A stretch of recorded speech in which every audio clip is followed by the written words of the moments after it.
Previously, Guan uncovered a horrifying secret hidden within the Taixuan Sect. More than 100,000 outer disciples were gathered on the Heaven-Mending Platform, where Chuxian intended to sacrifice their cultivation and lives through a forbidden demonic formation. With Ye Lan, Suhan, Zhenqin, and countless others trapped inside, Guan could no longer remain a silent observer. After secretly breaking through to the integration realm, he struck from thousands of miles away. Controlling the Qinghong sword with nothing but his sword intent, Guan shattered the formation, killed the void-crossing cultivator Chu Xian with a single strike, and carved two enormous words into the platform: Righteous Tao. From that day onward, the mysterious swordsman became known throughout the cultivation world as the Fudao Sword Venerable. Yet while countless cultivators searched for the legendary expert, Guan quietly returned to tending his spiritual herbs, expanding his medicinal valley, and pretending to be nothing more than an ordinary cultivator. But his sword intent has now turned the Heaven-Mending Platform into a gathering place for powerful sword cultivators. And among those drawn, there are monsters far more dangerous than anyone realizes. Let us continue with Episode 8. Seeing that the old man intended to damage the characters he had carved, Guan's expression changed as well. What was the meaning of this? He had comprehended my sword intent and now he wanted to smash my writing too? Guan nearly acted, but fortunately, there was no need. Impudent! A thunderous shout rang out. The speaker was none other than Yiliuyan, Li Xuandao's foremost sword attendant. Even at the 9th level of the soul transformation realm, Yiliuyan possessed an imposing aura. That single shout startled the entire city. It was not only Yiliuyan. Around the two characters' righteous path, one great cultivator after another, who had been comprehending the sword intent, rose to their feet. Even the Yellow Springs Demon Emperor at the 9th level of the Void-Crossing Realm lifted his eyes toward the old man in the sky, obvious displeasure in his gaze. Guan immediately inspected the other man's lifespan. Yu, Huan 7 Quenting? Huan Sebasing Rem, 279? Huanan 7. He was already approaching his limit. No wonder he was acting so recklessly. Floating in the sky, Peng Yu looked toward Yiliuyan and sneered disdainfully. A mere soul transformation cultivator dares to stop me? Soul transformation? The disciples on the Heaven-Mending Platform erupted into discussion and hurriedly retreated, afraid of being caught in a battle between great cultivators. If your excellency looks down on the soul transformation realm, then what about the void-crossing realm? A cold voice rang out. The speaker was not the Yellow Springs Demon Emperor, but another cultivator. Guan had noticed him long ago. He was a 5th-level void-crossing great cultivator wearing the Taoist robes of a Taixuan Sect elder. Peng Yu's expression changed. He withdrew his technique and flicked his sleeve. Fine. Your Taixuan Sect has numbers and power. Impressive indeed. I'm leaving. With that, he turned and flew out of the city, disappearing beyond the outer sect city in the blink of an eye. You dared attempt to destroy a place of enlightenment belonging to my Taixuan Sect, and now you think you can simply leave? A cold snort rang out. Guan knew that voice well. It belonged to Gu Zong. Guan sensed Gu Zong streaking across the sky at tremendous speed as he pursued Peng Yu. The 5th-level void-crossing great cultivator also vanished from where he stood. The tense atmosphere on the Heaven-Mending Platform eased. The cultivators began discussing what had just happened while marveling at the strength of the Taixuan Sect. Guan felt that this outer sect city owed him a tremendous favor. In the past, when had so many great cultivators ever gathered here? Now there were always 2 void-crossing great cultivators guarding the city. Its sense of security had increased enormously. And all of it could be credited to the 2 words righteous path that he had left behind. Afterward, Guan led the group of servant disciples toward Old Tian. The new servant disciples were extremely excited. They had officially become servant disciples today, and they had also witnessed a confrontation between great cultivators. Merely hearing the names Soul Transformation and Void Crossing filled them with awe and yearning. Let's go. We should head back. Guan patted Old Tian on the shoulder. Old Tian came back to his senses and followed him. Their eyes briefly met. Guan did not know whether it was merely his imagination, but he felt that something about Old Tian had changed. Almost instinctively, he inspected Old Tian's lifespan. 8th level of the Qi refining realm? How had he suddenly risen by 2 levels? How long had it even been? Guan was astonished inwardly, but not a trace of emotion appeared on his face. He had long suspected that Old Tian would eventually rise again. After all, Old Tian had not stepped down because he had been defeated. His downfall had simply been the consequence of his own cultivation mistake. Someone like that could easily return to the summit. A while later, Guan and the others returned to the 3rd Medicine Valley. He asked Xiaoxuan to help settle the new disciples. After visiting the 3rd Medicine Valley several times, Xiaoxuan had become reluctant to leave. He had even moved all the demon beasts he raised over here. Guan doted on him greatly, so naturally he did not refuse. Among the people of Guan's own generation, Xiaoshuan was the only one still by his side. Wuxin was technically his junior brother as well, but he had joined much later. At least in Guan's heart, he could not compare with Xiaochuan. From childhood to adulthood, Xiaochuan had always followed Guan and obediently listened to him. Guan naturally cherished a junior brother like that. He knew that after another 200 years, once the familiar people of his generation had passed away, it would be very difficult for him to form such bonds again. That was why he treasured them so deeply. After returning to the valley, old Tian went alone to sit beneath a great tree in meditation, no one knowing what occupied his thoughts. The afternoon sun sank westward. Sunset light spilled across the mountain peaks, while Yi Yan stood in the wasteland ahead beneath the glow of dusk, forming a strangely picturesque scene that drew constant discussion from the newly arrived servant disciples. The seasons changed. More than 2 years passed in the blink of an eye.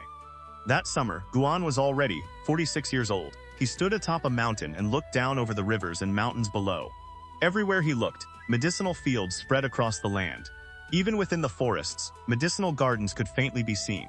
After more than 2 years, Guan had finally finished arranging medicinal herbs throughout the surrounding 100-mile region. Looking at the results of his labor, he felt an immense sense of accomplishment. A figure walked to his side. It was Xiaoshuan. Senior brother, Yi Yan has been gone for several months. When are we going to recruit another servant disciple to fill the vacancy? Our medicine valley is too large. Missing even one person means everyone else has to walk much farther each day. Guan took out his valley master token and handed it to Xiaoshuan. You go recruit one. It will be a good chance to test your eye for people. Xiaoshuan was overjoyed. He hurriedly thanked Guan, then rushed down the mountain. Guan's gaze shifted toward the outer sect city. He sensed a powerful surge of sword intent. Someone else had successfully comprehended sword intent on the Heaven-Mending Platform. During these 2 years, 4 people had triggered eruptions of sword intent on the platform. As a result, the fame of both the Heaven-Mending Platform and the Fudao Sword Venerable had risen to an entirely new level. The Heaven-Mending Platform had even become a sacred ground for sword cultivators throughout the Taicang Dynasty. Sword cultivators from every sect and school came to visit, while the Taixuan Sect displayed the bearing of the foremost righteous sect beneath heaven by allowing disciples of other factions to come and comprehend the lingering sword intent. Combined with the spread of righteous and demonic, this attitude had not damaged the Taixuan Sect's reputation at all. Instead, its prestige had risen even further. Whenever Guan thought about this, he could not help admiring the people in the Elder Hall. Those people truly had methods. They were skilled at competing for power and profit, and equally skilled at handling crises. No wonder they had become elders. After lingering on the mountaintop for a while, Guan turned and descended. 2 years had passed. Most of the medicinal herbs were still growing, but the rate at which his lifespan increased was no longer slow. He intended to restart his daily plan. Every night, he would spend 5 years of lifespan strengthening his cultivation, gradually raising his realm. The first level of the body integration realm still made him feel somewhat unsafe. More and more great cultivators were gathering on the Heaven-Mending Platform. Who knew whether an old monster at the body integration realm might appear one day? Guan walked down the mountainside. His pavilion was more than 20 miles away, and every day he would make a full circuit through his territory, admiring what he had built without ever growing tired of it. Just like now, he strolled along, enjoying the scenery and feeling completely at ease. Half an incense stick later, Guan was walking along a riverbank when a figure descended from the sky and landed behind him. Long time no see. Li Ya slapped Guan on the shoulder, clearly intending to startle him. Guan pretended to tremble in surprise. Li Ya had cultivated a method for concealing his aura, allowing him to land without making the slightest sound. Why are you here? How have these past years treated you? Guan asked, looking pleasantly surprised. Li Ya smiled proudly. Very well, of course. After that demonic cultivator nearly killed me last time, I began cultivating bitterly. I'm not the same person I used to be. Really? I don't believe you. Then, let's fight and find out. Forget it. The difference between our realms is too great. It wouldn't be fair. At least you understand that. Ha ha! Guan laughed. Brother, it really wouldn't be fair to you. The two continued walking while chatting. Li Ya told him about his experiences in the inner sect. After entering the inner sect, he had first gone to the Elder Hall. Unfortunately, before he could receive any result, disaster erupted in the outer sect. When Li Ya heard about it, he had been deeply worried that something might happen to Guan. He had even made a special trip to Mystic Valley to see him. But Guan had not been there at the time. After learning that Guan was safe, Li Ya returned to the inner sect and focused wholeheartedly on cultivation. He no longer wanted to lose. nor did he want to be forced to fight opponents above his realm every single time. "So why did you suddenly decide to visit me today?" Guan asked curiously. Li Ya smiled. "Imperial Father told Li Xuanyu and me to go participate in the 100 Clans Assembly. This assembly is no ordinary event. It is a grand combat gathering involving hundreds of major clans from 9 dynasties.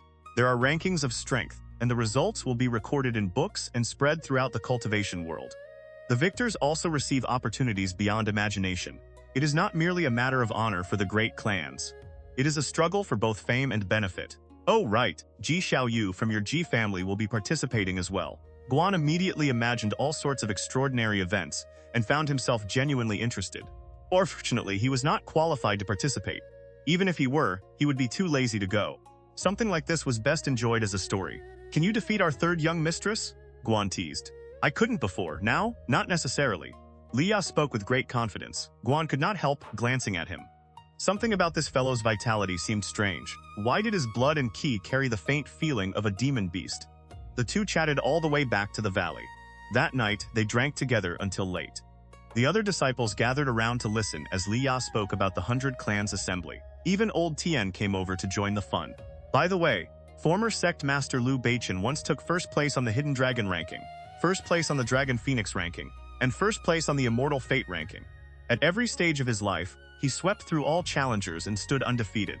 I heard he was the strongest sect master the Taixuan Sect has produced in the past 3,000 years. Unfortunately, he suffered cultivation deviation and died. Li Ya sighed as the thought occurred to him. Guan raised an eyebrow. Old Tian had been that formidable.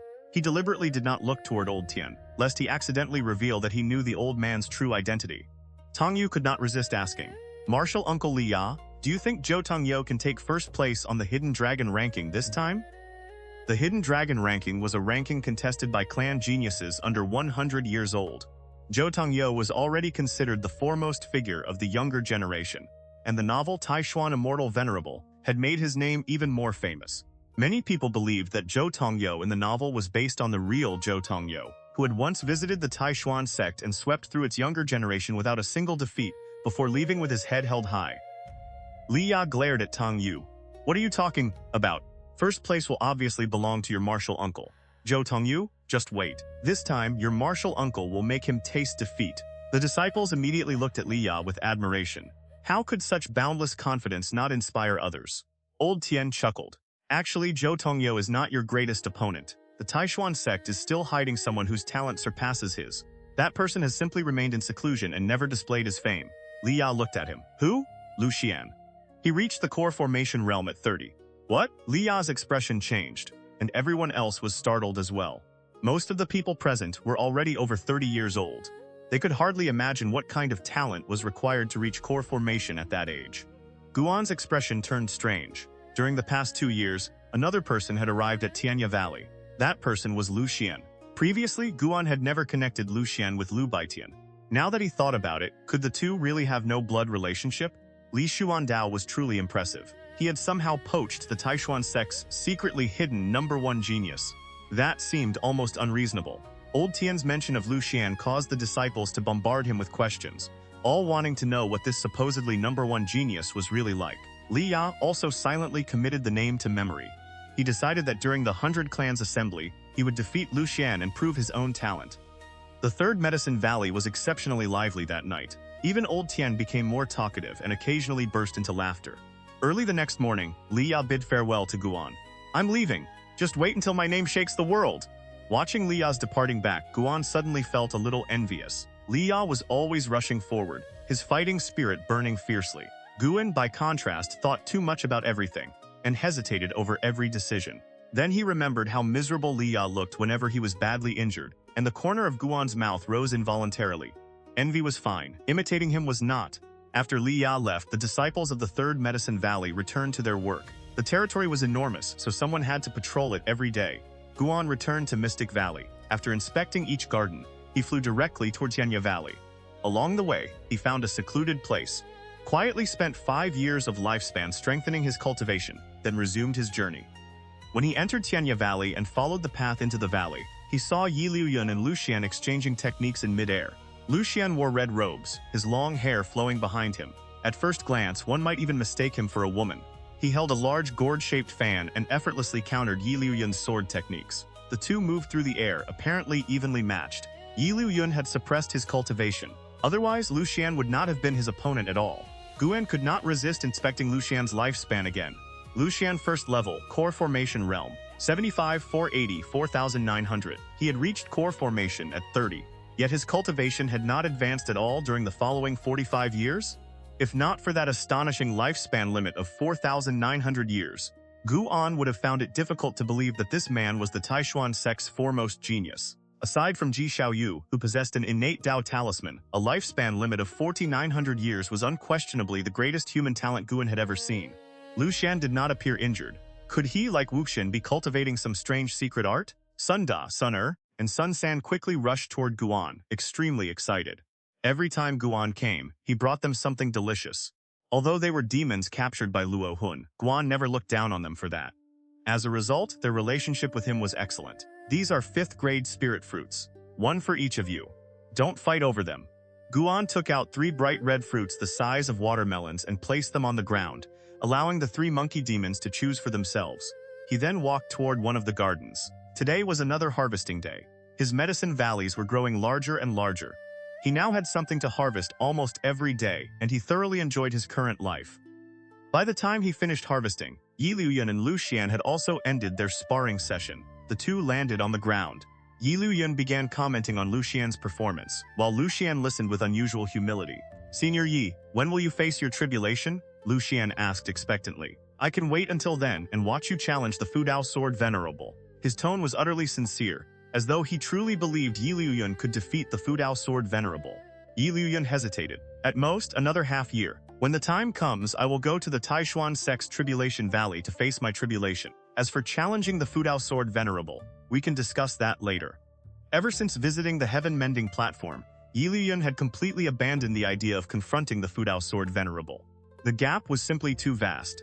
Faced with sword intent like that, he truly could not summon even a trace of fighting spirit. Lu Xian raised an eyebrow. His delicate features were almost feminine, and expectation appeared on his face. "Just try it. What if you win? Once you enter the void-crossing realm, your sword intent will naturally transform. You may not be completely incapable of fighting him. Besides, if you become the first person to challenge the Fudao Sword Venerable, then even if you lose, your name will still spread throughout the world." Guan happened to walk past and could only sigh inwardly. There was genuinely something wrong with Lu Xian. Ever since arriving at Tianya Valley, he had encouraged Luo Hun to challenge the Taixuan Sect's foremost spear cultivator. He had even encouraged the 3 monkey demons to challenge a nearby 3rd-grade great demon. It was not a coincidence. No matter whom he met, he wanted to persuade them to challenge someone. If Lu Xian were truly that battle-crazed himself, Li Ya would never have gone this long without hearing his name. "I'll think about it," Yi Liuyun said with a frown. Lu Xian spotted Guan and immediately walked over. He enthusiastically threw an arm around Guan's shoulders and grinned. "Valley Master, I think you're rather extraordinary too. Do you want to compete for the position of Imperial Preceptor? I can teach you spells. Whatever you want to learn, just say the word." Guan replied, "I've told you many times already. I don't want to compete for anything. I only want to grow flowers and medicinal herbs. How is that possible? As long as someone is human, who doesn't want to compete for fame? Then what fame do you want? To be number 1 beneath heaven, of course. Then why don't you spend the time you use persuading everyone else on your own cultivation? I don't need to cultivate. Sooner or later, I'll be invincible beneath heaven. You really are impressive. What a braggart. He actually dared to talk about becoming invincible in front of me?" An idea suddenly came to Guan. He laughed and said, "I heard you intend to participate in the 100 Clans Assembly. If you can take first place, I'll come learn a spell from you." "Really? Really? I wasn't planning to participate at first, but since you've said that, just wait and see. I'll leave tomorrow." With that, Lu Xian headed toward his residence. Guan watched his back and realized he truly could not understand this man. Yi Liuyun walked over and transmitted his voice. "Stop provoking him. Ever since reaching core formation, he easily falls into dreams whenever he cultivates. Sometimes he dreams that he is an emperor. Sometimes he dreams that he is a sword emperor who dominates the mortal world. He has even dreamed that he was a demon emperor. According to him, in every lifetime, he eventually reaches the pinnacle of the mortal world. What kind of illness was that? Could Lu Xian be some mighty expert reincarnated?" Guan immediately stopped underestimating him. Better to be cautious than regretful. Perhaps this fellow truly had an extraordinary origin. Early the next morning, Lucian had already left before Guan departed. That made Guan look forward to the 100 Clans Assembly even more. The Hidden Dragon ranking was contested by geniuses below 100 years old, between Zhou Tongyou, Ji Xiaoyu, Li Ya, and Lucian, who would ultimately stand alone at the top. Before Lucian returned, Guan decided he would first raise his cultivation to the 9th level of the body integration realm. After that, it would be a race to see who developed faster than these geniuses. By the time Guan returned to Mystic Valley, it was already noon. He sensed a familiar aura waiting inside his pavilion. On the way, he greeted Wuxian, then went upstairs. Upon entering the room, Guan saw Yelan sitting at his desk reading one of his books. Oh no. Guan closed the door, walked to the table, and took the book from her hands. What is a young woman like you doing reading something like this? Ever since the disaster in the Outer Sect, Yelan rarely came to visit him. She spent most of her time traveling outside to temper herself. By now, she had been promoted to an officer of the Law Enforcement Hall, giving her considerable status and authority. Yelan looked at Guan and smiled. Zhenqin told me that you normally love reading The Wandering Hero's Travels. I wanted to see what kind of book my senior brother enjoys so much. Don't listen to her nonsense. That is slander. The Wandering Hero's Travels was left behind by Master. I don't read it. I simply never destroyed it because I wanted to keep it as a memento. Really? When has your senior brother ever lied to you? Yelan took another book from her storage bag and placed it on the table. Guan glanced at it and his eyelid twitched violently. Secret Tales of Taixuan. This was bad. How had that book become this famous already? Yelan looked at him with a wounded expression. Senior brother, when I first saw that the protagonist of this book was named Guan, I thought it was merely a coincidence. But after flipping through The Wandering Hero's Travels, I suddenly felt that it wasn't a coincidence at all. Tell me the truth, did you write Secret Tales of Taixuan? How could that be possible? I don't write books. I only like growing flowers and medicinal herbs. Haha, do you really think I'll believe that now? Senior brother, I'm not trying to criticize you, but if you want to read books, you could read Investiture of the Gods or Taixuan Immortal Venerable. Either would be far better than this shameless book that can corrupt one's Dao heart. I really didn't write it. Guan felt terribly wronged. This was all Shenzhen's fault. Yelan suddenly stood up, startling him into taking a step backward. She walked around the table, came before him, and raised her right hand. Was she going to hit him? Guan felt a headache coming on. Fortunately, Yelan did not intend to strike him. Instead, she began straightening his collar. She lowered her head slightly and whispered, Senior brother, if you truly like this sort of thing, I could look for some kind of duel cultivation method. I could practice with you. Guan saw that even the tips of her ears had turned red. He hurriedly stepped back out of her reach. Junior sister, don't joke about things like that. If you keep joking, I'll... Yelan raised her eyes toward him, froze for a moment, then covered her mouth and laughed. Look at you. You're acting as if I'm some terrifying monster. Fine, I won't tease you anymore. I came because of something else. It concerns your disciple, Su Han. Her smile faded and her expression turned serious. Guan frowned. What happened to him? Do you know the sword art his family supposedly passed down? It is called the Heaven-Hating Divine Sword. I vaguely remember it. Is there something wrong with that sword art? Yes. It isn't actually his family's inherited sword art. It is a forbidden sword art of the Sword Sect in the Great Yu Dynasty, and it is absolutely forbidden from being passed outside the sect. While Su Han was traveling and tempering himself, he frequently used the Heaven-Hating Divine Sword. He killed too many enemies with it, and eventually someone recognized the technique.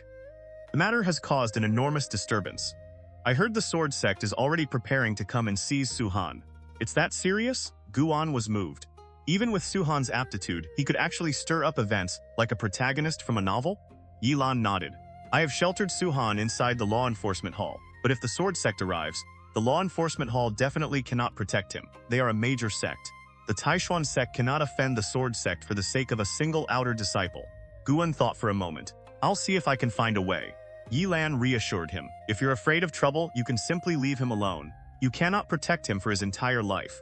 I told you because I don't know how important he is to you, and I was afraid you might regret it later. Guan nodded, then praised Yelan for considering the matter so carefully. She did not stay long. After Yelan left, Guan immediately traveled to the Third Medicine Valley, then went to visit Shenzhen. Shenzhen had ruined his reputation. Naturally, he had to make her help him. She had previously invited him to her cave dwelling, so he knew where to find it. One incense stick later, Guan entered Shenzhen's cave dwelling. What a rare honored guest. It's not often that you come looking for me on your own. Shenzhen smiled. Inside her cave dwelling, she was not wearing her black veil, revealing a breathtakingly beautiful face with a sweet and captivating charm. She was still holding an ink-stained brush. Guan looked up and discovered that sheets of paper covered the walls. What was she drawing? He quickly withdrew his gaze. My disciple has gotten into trouble. It involves the Sword Sect of the Great Yu Dynasty. Can you help? The Sword Sect? No problem. They absolutely have to give our Taixuan Sect face. Shenzhen answered with complete confidence. Guan then explained the entire matter. Shenzhen frowned. This might be a little troublesome. A little troublesome? Guan could not help rolling his eyes. Next time, wait until I finish speaking before making promises. Aren't you just giving me hope and then crushing it yourself? Shenzhen shook her head. The problem does not come from the Sword Sect. It comes from the Taixuan Sect. The heaven-hating divine sword is not merely a forbidden sword art of the Sword Sect. It is a forbidden technique throughout the entire Great Yu Dynasty. Whenever the heaven-hating divine sword appears, rivers of blood inevitably follow. 100 years ago, someone successfully cultivated it and slaughtered hundreds of thousands of people. In the end, an elder of my sect severely wounded him, and he fled the Great Yu Dynasty. The heaven-hating divine sword is a sword art capable of breaking heavenly fate. The stronger the hatred, the stronger the sword intent. Even someone with mediocre aptitude can break through the limitations of their spiritual roots, as long as the hatred in their heart is strong enough. But as the cultivator's realm rises, that hatred grows deeper and deeper. It becomes extremely easy to suffer cultivation deviation and transform into a fiend who knows nothing except slaughter. That is why the Sword Sect forbids anyone from cultivating it. After hearing this, Guan could not help asking, if that is the case, why did the Sword Sect create such a technique in the first place? It was created by a genius who originated from the Sword Sect. So naturally the Sword Sect bears responsibility for dealing with the consequences. They destroyed every sword manual they could find, but the heaven-hating divine sword has continued appearing. Perhaps before that person died, he scattered copies of the manual throughout the cultivation world. Shenzhen's answer made Guan frown. So after cultivating this sword art long enough, one would eventually lose all reason? If that was true, Guan could not casually allow Su Han to continue cultivating it. He could not bring disaster upon the cultivation world simply because he favored his own disciple. Shen spoke earnestly. Every major sect in the Great Yu Dynasty opposes the heaven-hating divine sword. If you insist on protecting him, you will only invite endless trouble. There is another option. He can cripple the heaven-hating divine sword in front of the Sword Sect. But crippling a sword art is not as simple as forgetting it. He would have to destroy his meridians and spiritual roots and reduce himself to an ordinary mortal. Guan nodded. I understand. He said nothing more, saluted Shenzhen and left. Shenzhen watched his departing back and gently shook her head. She did not try to persuade him further. She believed she had already made the matter clear enough. At noon the next day, Guan arrived at the outer sect city. The previous night, he had traveled 10,000 miles away and invested 100 years of lifespan into his cultivation. His cultivation had risen considerably. Su Han's trouble had forced Guan to accelerate his daily lifespan investment plan. He wanted to reach the 9th level of the body integration realm as soon as possible. On the way to Yelan's residence, Guan continued thinking about Su Han.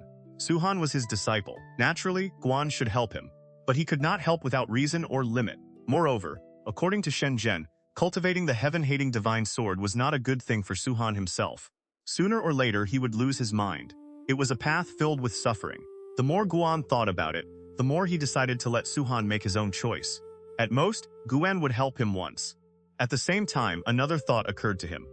If he invested 10,000 years of lifespan into the heaven-hating divine sword, could he deduce an improved version that no longer caused cultivation deviation? That was a question for the future. Even if he created such a version now, the Sword Sect would not believe him, and Guan certainly could not demonstrate it personally. Nor would he completely expose himself for Su Han's sake. They might have the name of master and disciple, but Guan did not owe Su Han anything. Half an hour later, Guan and Yilan walked out through the gates of the law enforcement hall. If he has already made up his mind, senior brother, then stop worrying about him, Yilan said. No one in this world is responsible for another person's entire life. I'll arrange for someone to quietly escort him out of the Taixuan Sect. Guan nodded. He had spoken with Su Han for a long time. But Su Han refused to give up the heaven-hating divine sword. Even after Guan promised that he would not force Su Han to cripple his own cultivation, Su Han still resolutely refused to abandon it. Su Han said that the heaven-hating divine sword had been passed down to him by his father. It was the only bond remaining between father and son. He also intended to use that sword art to avenge his father. With things already said so clearly, Guan could only give up trying to persuade him. All right, I'll have to trouble you, Guan said with a nod. The two exchanged only a few more words before Guan left. He walked along the busy street, watching people come and go, and could not help feeling emotional. Lu Jiujia had lost himself while pursuing his chosen path. Now he had become a cripple and could only remain in Mystic Valley, cultivating the Tao evolution art with Wuxin in the hope that one day he might rise again. Su Han sought revenge. Even if it meant making an enemy of the cultivation world, he had no regrets.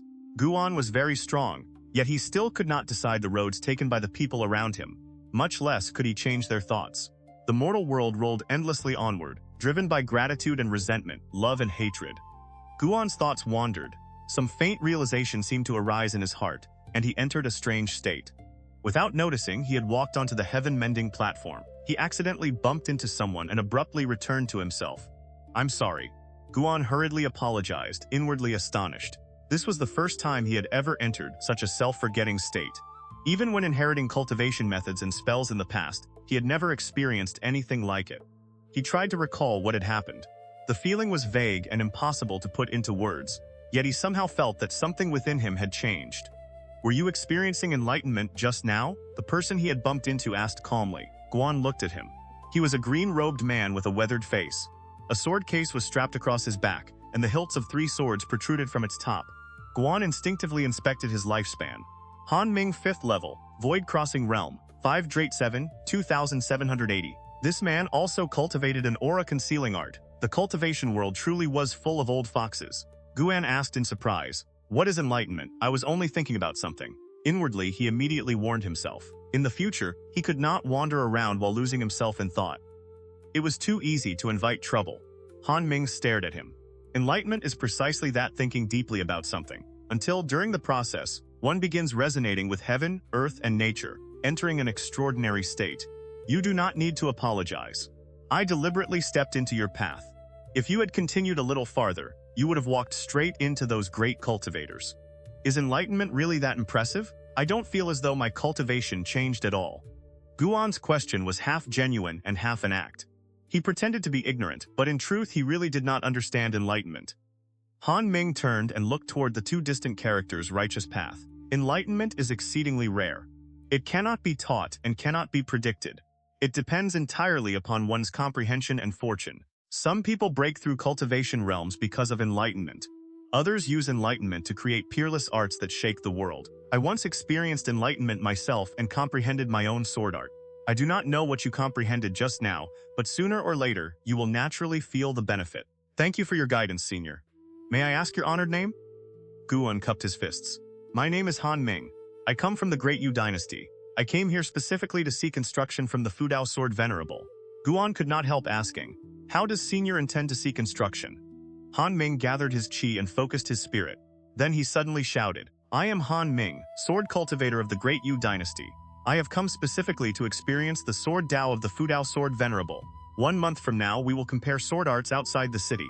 If the Fudao Sword Venerable wins, I am willing to carve my own sword Tao upon the city wall for the disciples of the Taixuan Sect to cultivate. But if the Fudao Sword Venerable loses or does not dare appear, then I will carve 2 more characters beside those words righteous path. His shout echoed through heaven and earth. It resounded throughout the entire city and traveled so far that even the disciples in the 3rd Medicine Valley heard it and raised their heads.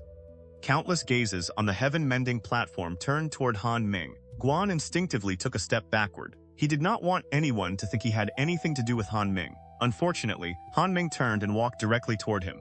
Don't come over here! Guan felt utterly helpless. Han Ming smiled gently. Little friend, would you be willing to invite me to your residence? We can discuss enlightenment together and deepen our understanding through each other's experiences. To tell you the truth, I also wish to enter enlightenment once more. Whether I succeed or not, I will pass my sword art on to you. In the distance, Zuo Lin was meditating beside Zuo Yijian. The moment he saw Guan, his eyes lit up. With his cultivation, he could naturally hear Han Ming's words. Just as I thought. That fellow really isn't simple. My intuition was right all along. Zuo Lin was about to stand, but Zuo Yijian beside him held him back. Don't go looking for trouble. Han Ming is no ordinary person. When he was still in the nascent soul realm, he once used his sword to slay a soul transformation great cultivator. That battle made his name famous throughout the world, and people came to call him the Sword Maniac. Zuo Yijian spoke in a deep voice, his sharp gaze fixed on Han Ming. Zuo Lin froze in astonishment. With everyone watching, Guan truly found himself in an awkward position. He could only nod, then quickly leave. Han Ming followed closely behind. The cultivators on the Heaven-Mending Platform immediately began discussing Han Ming. Many had heard his name before, and news of the challenge began spreading rapidly. The void-crossing elders seated on the platform merely glanced at Han Ming and made no attempt to stop him. Guan thought for a while, then decided to take Han Ming to the Third Medicine Valley. He was curious to see what would happen when Han Ming and Old Tian met. Neither spoke along the way. Han Ming followed behind Guan, his thoughts unreadable. Once they arrived at the Third Medicine Valley, Han Ming could no longer suppress his curiosity. Does the entire 100-mile region around here belong to you? Yes? Is something wrong? Guan asked. Han Ming fell silent for a moment before sighing. I originally intended to take you as my disciple. But the fact that you possess such an enormous medicinal garden clearly means the Taixuan Sect values you greatly. I cannot help feeling somewhat disappointed. You just challenged me, and now you want to take me as your disciple? Guan cursed inwardly, though he smiled outwardly. Thank you for your kindness, Senior. Unfortunately, I do not enjoy fighting, nor do I care about whether my cultivation is high or low. I'm afraid I cannot take Senior as my master. The two landed, immediately drawing the attention of many disciples. In the distance, Old Tian had been dozing beneath a tree. He opened his eyes when he saw Han Ming. His gaze shifted ever so slightly. He clearly recognized Han Ming. Han Ming, however, did not recognize him. The two went upstairs. After they sat down, Han Ming began describing his own experience with enlightenment. Guan listened very carefully.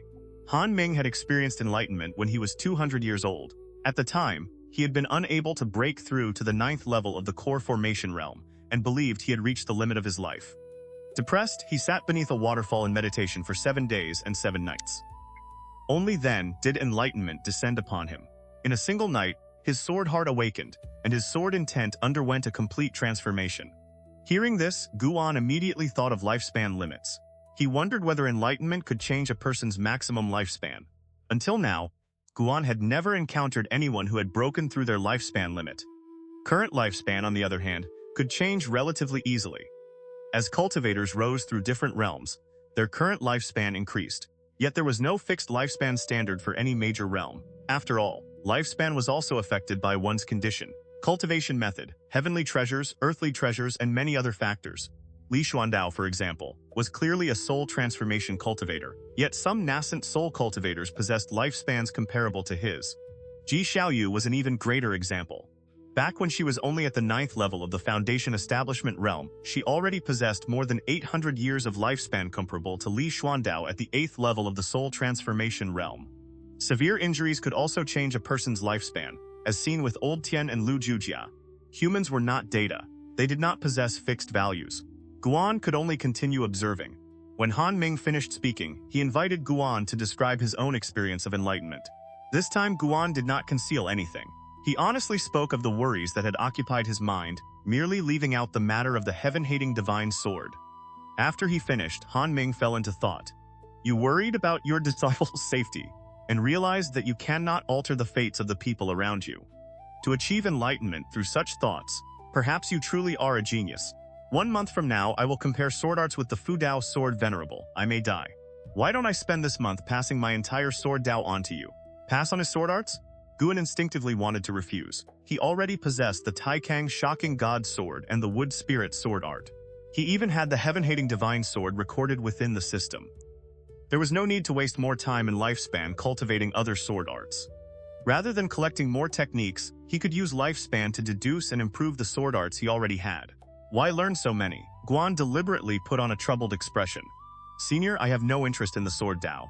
More precisely, I have no interest in combat methods at all. I barely cultivate in ordinary life. Growing flowers and medicinal herbs is what I truly enjoy. Han Ming stared blankly, then frowned. Guan immediately pretended to panic and explained, Senior, I mean no disrespect, you can ask around outside. Every disciple in this valley knows what kind of person I am. My spiritual potential is limited, and so is my lifespan. Rather than waste my short life chasing some distant path to immortality, I would rather live freely and enjoy the 200 years I have. Han Ming stared at him in silence. Guan did not say anything else. Was he supposed to ask Han Ming to teach him something different instead? A long while passed before Han Ming sighed. I finally understand why you entered enlightenment so easily. Your state of mind has already surpassed that of most cultivators. You have released your obsessions and learned to see the countless things of the mortal world for what they are. Perhaps that is precisely why you can more easily glimpse to the truths of heaven and earth. The two continued discussing enlightenment. Han Ming no longer insisted on teaching him swordsmanship. They talked for an entire day and night before Han Ming finally left. He intended to wander around the Taixuan Sect and search for a suitable successor. Guan recommended one person, Zhuo Lin. As it happened, Han Ming already knew Zhuo Yijian, so he agreed to go evaluate Zhuo Lin. After Han Ming left, Guan began patrolling the Third Medicine Valley. Old Tian accompanied him and asked curiously, "Valley Master, that cultivator from earlier did not look ordinary at all, and his clothing clearly came from the Great Yu Dynasty. Why did he seek you out? He wanted to take me as his disciple and pass his sword Dao on to me." Then did Valley Master agree? How could I? If I agreed, wouldn't that be betraying the Taixuan Sect? I may not possess much strength, but my heart is absolutely loyal to the Taixuan Sect. Guan dismissed the matter casually. The more naturally he spoke, the more sincere Old Tian found him. Old Tian did not believe Guan was pretending. He had spent many years in this Medicine Valley. Whether working or treating the servant disciples, Guan had always been sincere. Aside from his lack of interest in cultivation, Old Tian truly could not find any flaw in him. The two continued their patrol, examining medicinal herbs along the way and chatting casually. During the walk, Guan asked Old Tian what he thought about the bond between master and disciple. Old Tian had lived for more than 700 years. Guan was deeply interested in hearing the old man's insights into life. He did not necessarily have to follow them, but hearing more perspectives could never hurt. At the same time, news that Han Ming, the Great Yu Sword Maniac, had challenged the Fudao Sword Venerable spread rapidly through every Taixuan Sect city. Anyone who heard the news immediately began looking forward to the confrontation. Han Ming was a sword cultivator famous throughout the world. The Fudao Sword Venerable was currently the most renowned cultivator in the Taixuan Sect. Who would not want to watch the two compare swords? More importantly, the disciples of the Taixuan Sect desperately wanted to see the Fudao Sword Venerable's true appearance and witness his bearing with their own eyes. Half a month later, when Guan visited Tenya Valley, he heard Luohun and Yi Liuyan discussing the matter as well. That made Guan begin to hesitate. Originally, he had no intention of accepting the challenge. The Taixuan Sect was filled with experts. Naturally, they would never allow Han Ming to destroy the Heaven-Mending Platform. But now that the matter had become this famous, if Guan refused to appear, wouldn't he be humiliating himself? No. He needed to become stronger faster. Han Ming was a genius capable of killing opponents above his realm. If Guan remained at the first level of the body integration realm and controlled a sword remotely, what if he somehow lost? He had to reach the 9th level of the body integration realm first. Guan thought Han Ming was not a bad person. He decided to give the man a thoroughly satisfying defeat. Who knew? Perhaps after losing, Han Ming might experience enlightenment again. Late that night, Guan raced continuously through the mountains and forests. Each step carried him 100 miles. He was rapidly leaving the Taixuan Sect behind. Using the boundless, traceless, profound heaven step, he had begun to feel embarrassed, constantly draining the Taixuan Sect's spiritual qi. This time, he decided to find a remote place before breaking through. He wanted to rise directly to the 9th level of the body integration realm in one attempt. The unpredictability of life. Someone always appeared to disrupt his plans and force him to change the pace at which he grew stronger. Only after traveling nearly 20,000 miles did Guan stop. He had entered deep mountains filled with dense demonic qi and ghostly energy. Guan sat beneath a tree and immediately activated the lifespan barrier. He could not go any farther. If he kept going, only the heavens knew where he would end up. Guan invested 1,000 years of lifespan into his cultivation. He successfully reached the 2nd level of the body integration realm. Spiritual qi from the earth immediately began surging toward him. Then he invested another 1,000 years. 1,000 after another. By the time he reached the 9th level of the body integration realm, he had invested a total of 18,000 years of lifespan. Starting from the 5th level of the body integration realm, every level required 3,000 years of lifespan to break through. This was connected to the spiritual environment around him. It was acceptable. After all, breaking from the 9th level of the void-crossing realm into the 1st level of body integration had already cost him more than 12,000 years.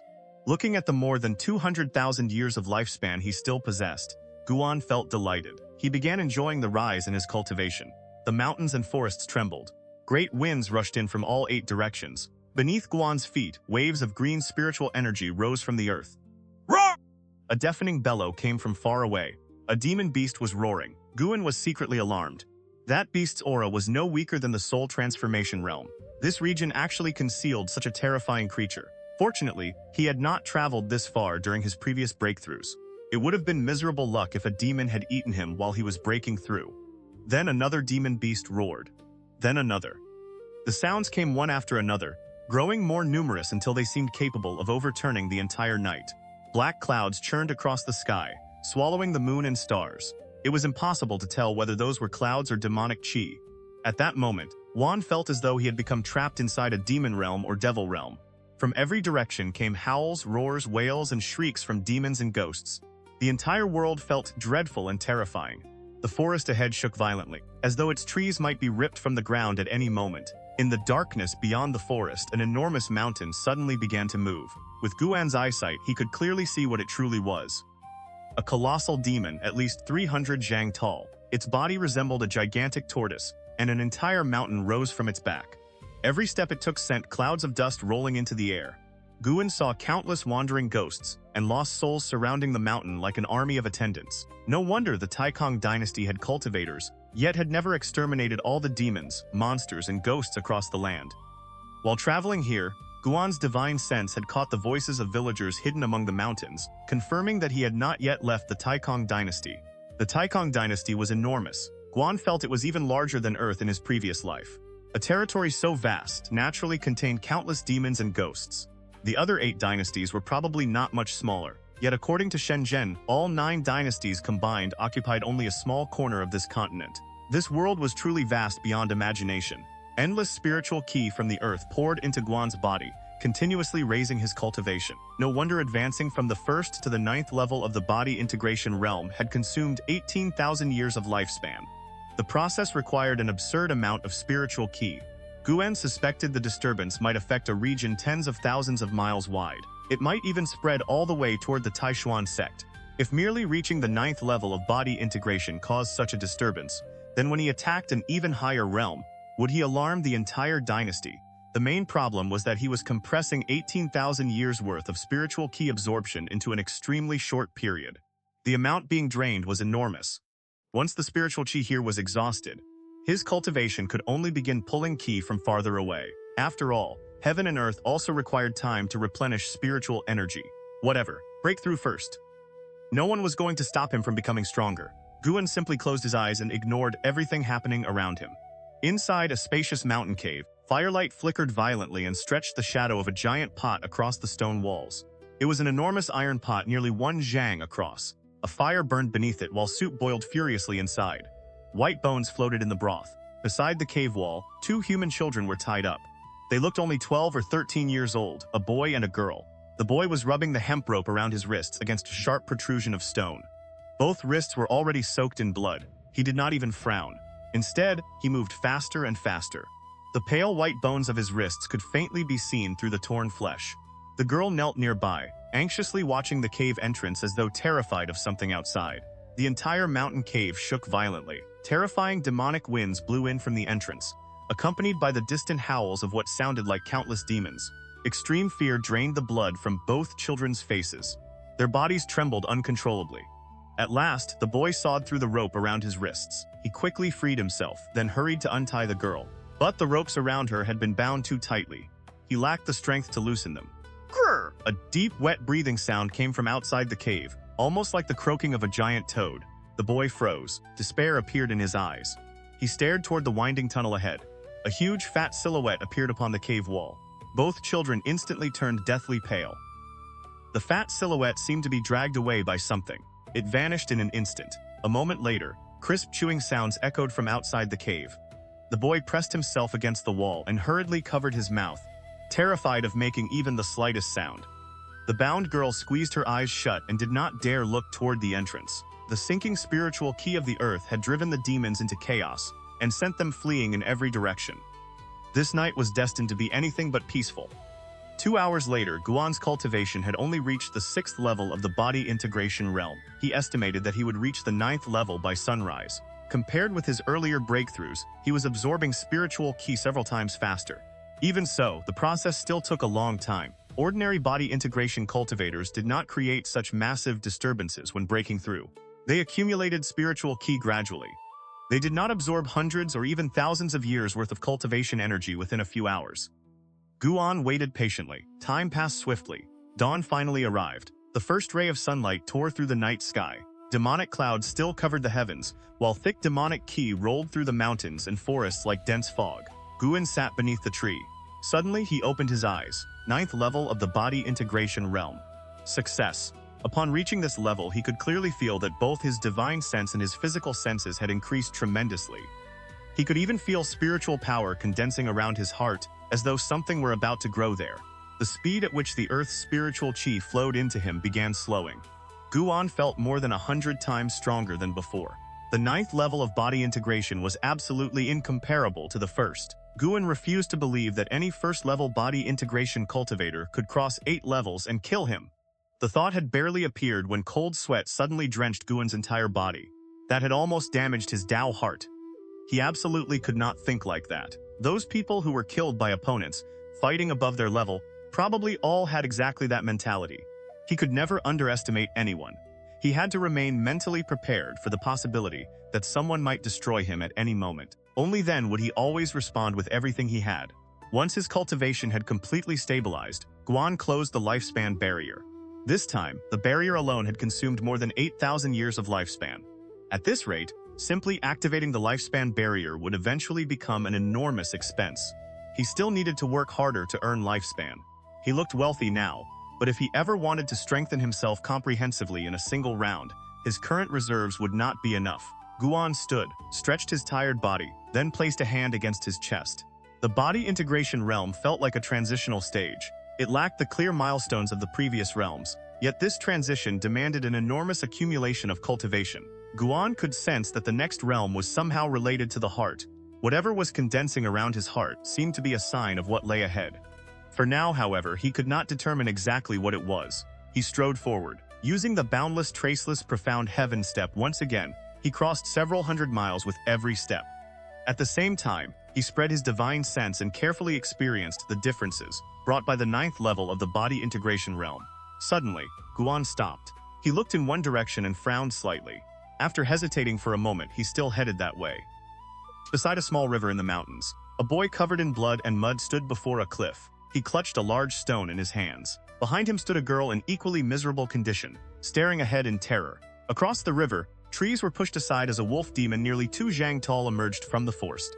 It walked upright on 2 legs, its entire body covered in dark black fur. Even beneath the morning light, its eyes gleamed with savage killing intent. The wolf demon opened its jaws and exhaled a stream of foul air. Its gaze locked onto the 2 children. The boy was so frightened that his arms trembled, yet he courageously remained standing in front of the girl. Neither child realized that someone had appeared on the mountain peak behind them. It was Guan. He had temporarily changed into a set of white robes and wore a specially crafted mask over his face. He had made the mask during his spare time, engraving restrictions within it that blocked divine sense inspection. A light breeze stirred Guan's robes. He looked down at the 2 children below and inspected their lifespans. Gudan unranked, 1299-9999. Xiaohua unranked, 1278-230. A maximum lifespan of 9,099 years? Guan almost suspected he had seen it wrong. That number had shattered Ji Xiaoyu's record among humans. Could this boy also possess an innate Dao talisman inside his body? At that moment, the wolf demon suddenly charged toward Gudan. Guan raised a hand and flicked it. A streak of sword ki struck the ground between the wolf demon and the boy. Stone fragments exploded outward, and river water sprayed into the air. Terrified, the wolf demon stopped abruptly, turned around and fled. Dust struck Gudan's face. He squeezed his eyes shut and began coughing. When the dust finally dispersed, he opened his eyes and stared. A fissure half a zhang wide and 100 zhang long had appeared beside the river, as though a gigantic sword had cleaved the earth apart. Footsteps sounded nearby. Gudan trembled and hurriedly turned around. He saw Guan. Although Guan looked human, the mask on his face made Gudan unwilling to drop the stone in his hands. Are you human or a demon?" Gudan asked cautiously. His voice was weak and still trembling. Guan answered, "Human, of course. If I were a demon, why would I have saved you?" He had altered his voice. It sounded weathered and mature, like that of a man in his 40s or 50s. Gudan visibly relaxed, but still did not release the stone. A trace of approval flashed through Guan's eyes. "Where is your home? I'll take you back." Gudan fell silent. At that moment, Xiaohua behind him suddenly burst into tears. "My father and mother were eaten by demons." Her words came in broken sobs. The sudden release of emotion caused Gudan's eyes to redden as well. He then told Guan what they had experienced. A group of demons had invaded their village. They ate all the adults and carried the children to this region. Every day, Gudan and Xiaohua watched other children being boiled into soup. It should have been their turn next. But suddenly the mountains shook and the earth trembled, causing the demon guarding them to run outside. Once daylight arrived, they escaped from the cave. They saw no demons nearby and began fleeing. They had not gone far before a passing wolf demon noticed them. Guan listened in silence. This was the first time he had truly witnessed the suffering of ordinary people. He had grown up within the Ji family and had never personally faced the threat of demons. Later, after entering the Taixuan Sect, his ability to seize lifespan had allowed his cultivation path to proceed relatively smoothly. Compared with him, these two children had suffered terribly. Compassion rose in Guan's heart, yet Gu Dan's astonishing lifespan limit made him reluctant to bring the boy back with him. A lifespan limit like that would inevitably attract endless trouble once he entered the cultivation world. Guan even suspected that Gu Dan possessed tremendous fortune. Everyone in his family had died, yet this boy alone had survived. When he was about to be eaten, Guan just happened to be breaking through in this region. When the wolf demon was about to catch him, Guan happened to save him again. When enough coincidences gathered together, they stopped being coincidences. A child of fortune? Still, looking at the two children orphans with not even a relative left to depend upon, Guan could not bring himself to abandon them. After some thought, he decided to take them somewhere safe first. With a single step, he appeared behind Gu Dan and lifted him from the ground. Then he moved beside Xiaohua and picked her up with his other hand. Carrying one child in each arm, he rapidly traveled away. His movement technique frightened them so badly that they stopped crying altogether. Their bodies became rigid. 10 breaths later, Guan stopped in another mountain forest and gently placed them on the ground. He took a bottle of medicinal pills from his storage bag and poured half the pills into each child's mouth. The sudden medicine made both of them choke. But once the pills slid down their throats, warm currents immediately flowed through their bodies, spreading into every bone, tendon, and meridian. The sensation was unbelievably wondrous. Both children stared with wide eyes. Guan sat cross-legged in front of them. Do you want to cultivate immortality? He did not dare bring Gu Dan back directly. But he could teach them cultivation methods and allow them to enter the Taixuan Sect on their own later.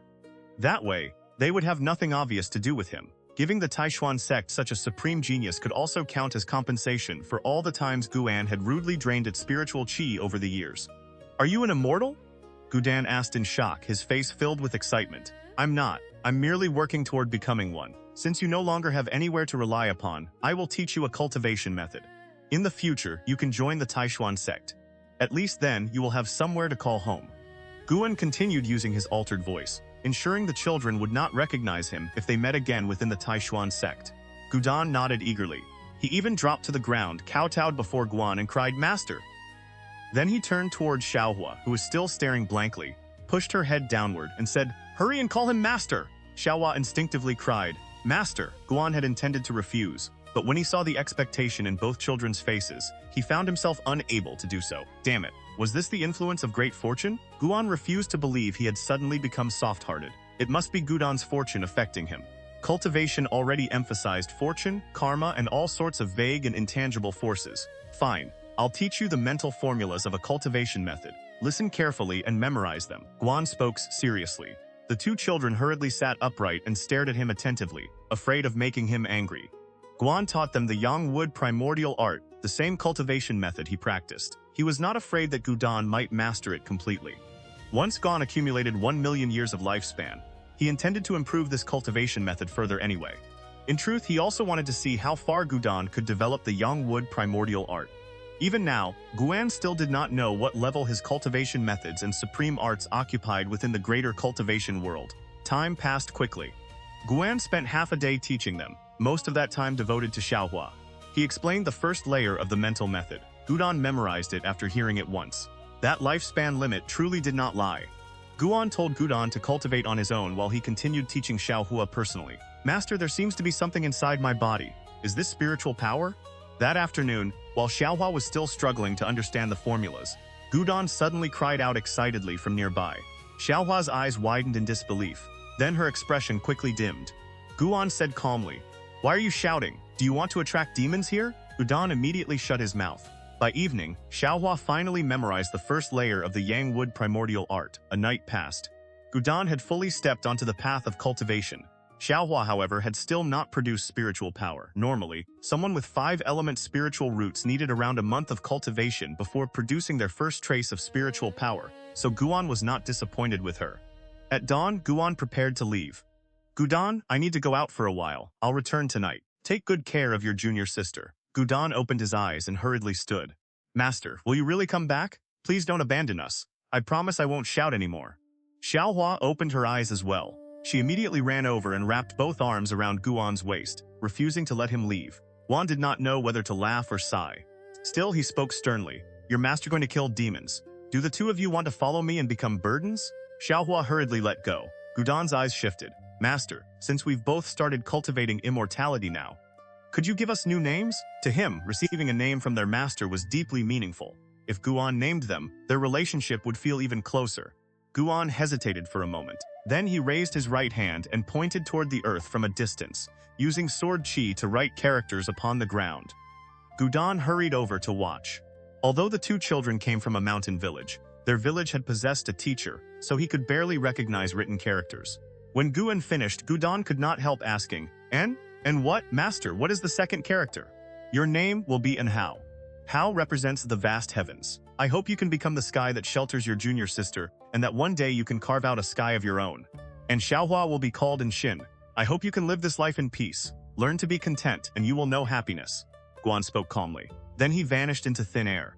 Gudan now and Hao stared after him, but Guan was already gone. He sat down and looked at the name written on the ground. And Hao. He seemed determined to carve the character Hao permanently into his memory. Xin sat beside him and quietly gazed at the names as well. Elsewhere, Guan rapidly returned toward the Taixuan Sect. When he reached Mystic Valley, Wuxin was still leading the disciples through their morning exercises. Guan entered through the valley path and saw quite a few cultivators flying through the sky overhead. It seemed the disturbance from the previous night had indeed alarmed the Taixuan Sect. When Wuxin saw Guan approaching from the valley entrance, he hurried over. Lu Jujia remained among the servant disciples, practicing the exercises with them. He merely looked toward Guan from afar and did not approach. Even though Guan had returned years ago, Lu Jujia still did not dare look him directly in the eye. He constantly tried to avoid meeting him, because he felt that he had failed Guan. Guan had once spent an enormous number of medicinal pills on him, yet Lu Jujia had ultimately chosen the wrong path and become a cripple. He regretted it bitterly. He even believed he deserved the result. After all, he had done many evil things while serving in the Demon Extermination Hall. To him, his current condition was simply punishment for his sins. Guan did not deliberately comfort or persuade him. He allowed Lu Jujia to reflect and settle his own heart. Senior brother, the spiritual chi sank again last night, Wuxin said as he approached. It wasn't as severe as the previous times, but you should still be careful when going outside lately. Guan nodded. I sensed it as well, which is why I came back. How is the Medicine Valley? It wasn't affected. Oh, right, senior brother. The Great Yu Sword Maniac and the Fudao Sword Venerable will soon have their decisive battle. Are you going to watch?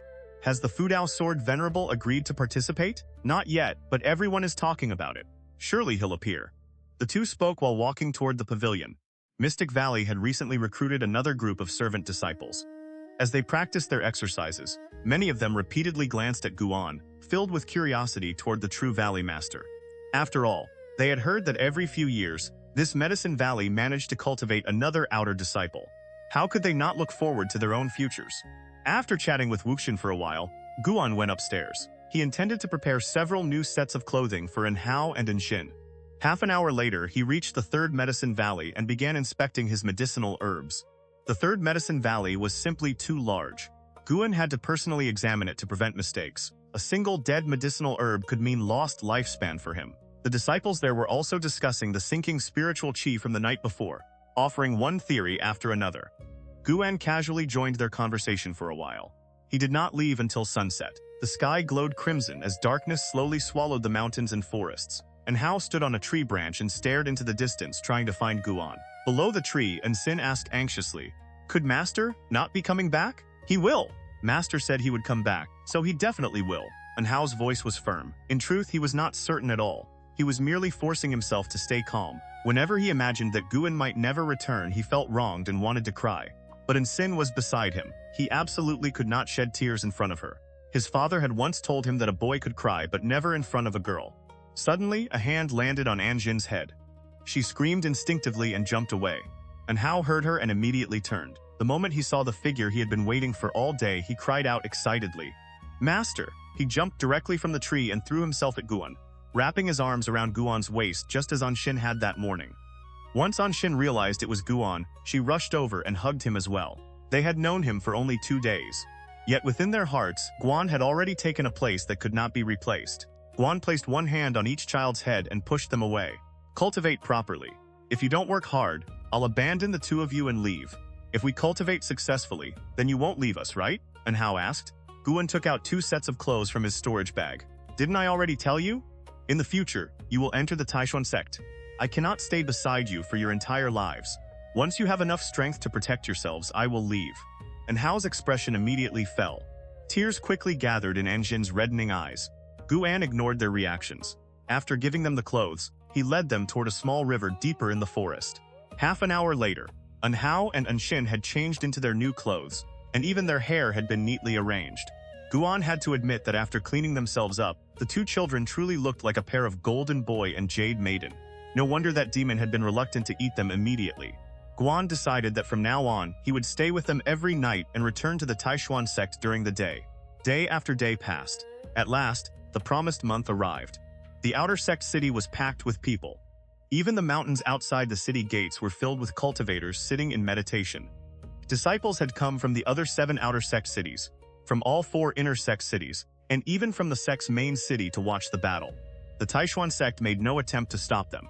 As a result, the entire cultivation world of the Taicang Dynasty was discussing this decisive confrontation.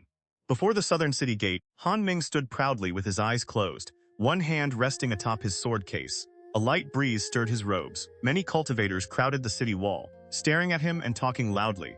I wonder whether the Fudao Sword Venerable will actually come. I think it would be better if he didn't. If he appears, his true identity may be exposed, and that will bring endless trouble later. The Fudao Sword Venerable is that powerful. So what if his identity is exposed? Who beneath heaven would dare contend with him? I heard the Great Yu Sword Maniac surpassed the Soul Transformation realm many years ago. If this battle truly happens, it will definitely be remembered for ages. Zhuo Lin stood atop the city wall beside his father Zhuo Yijian, looking down at Ming. Zhuo Lin wore a worried expression.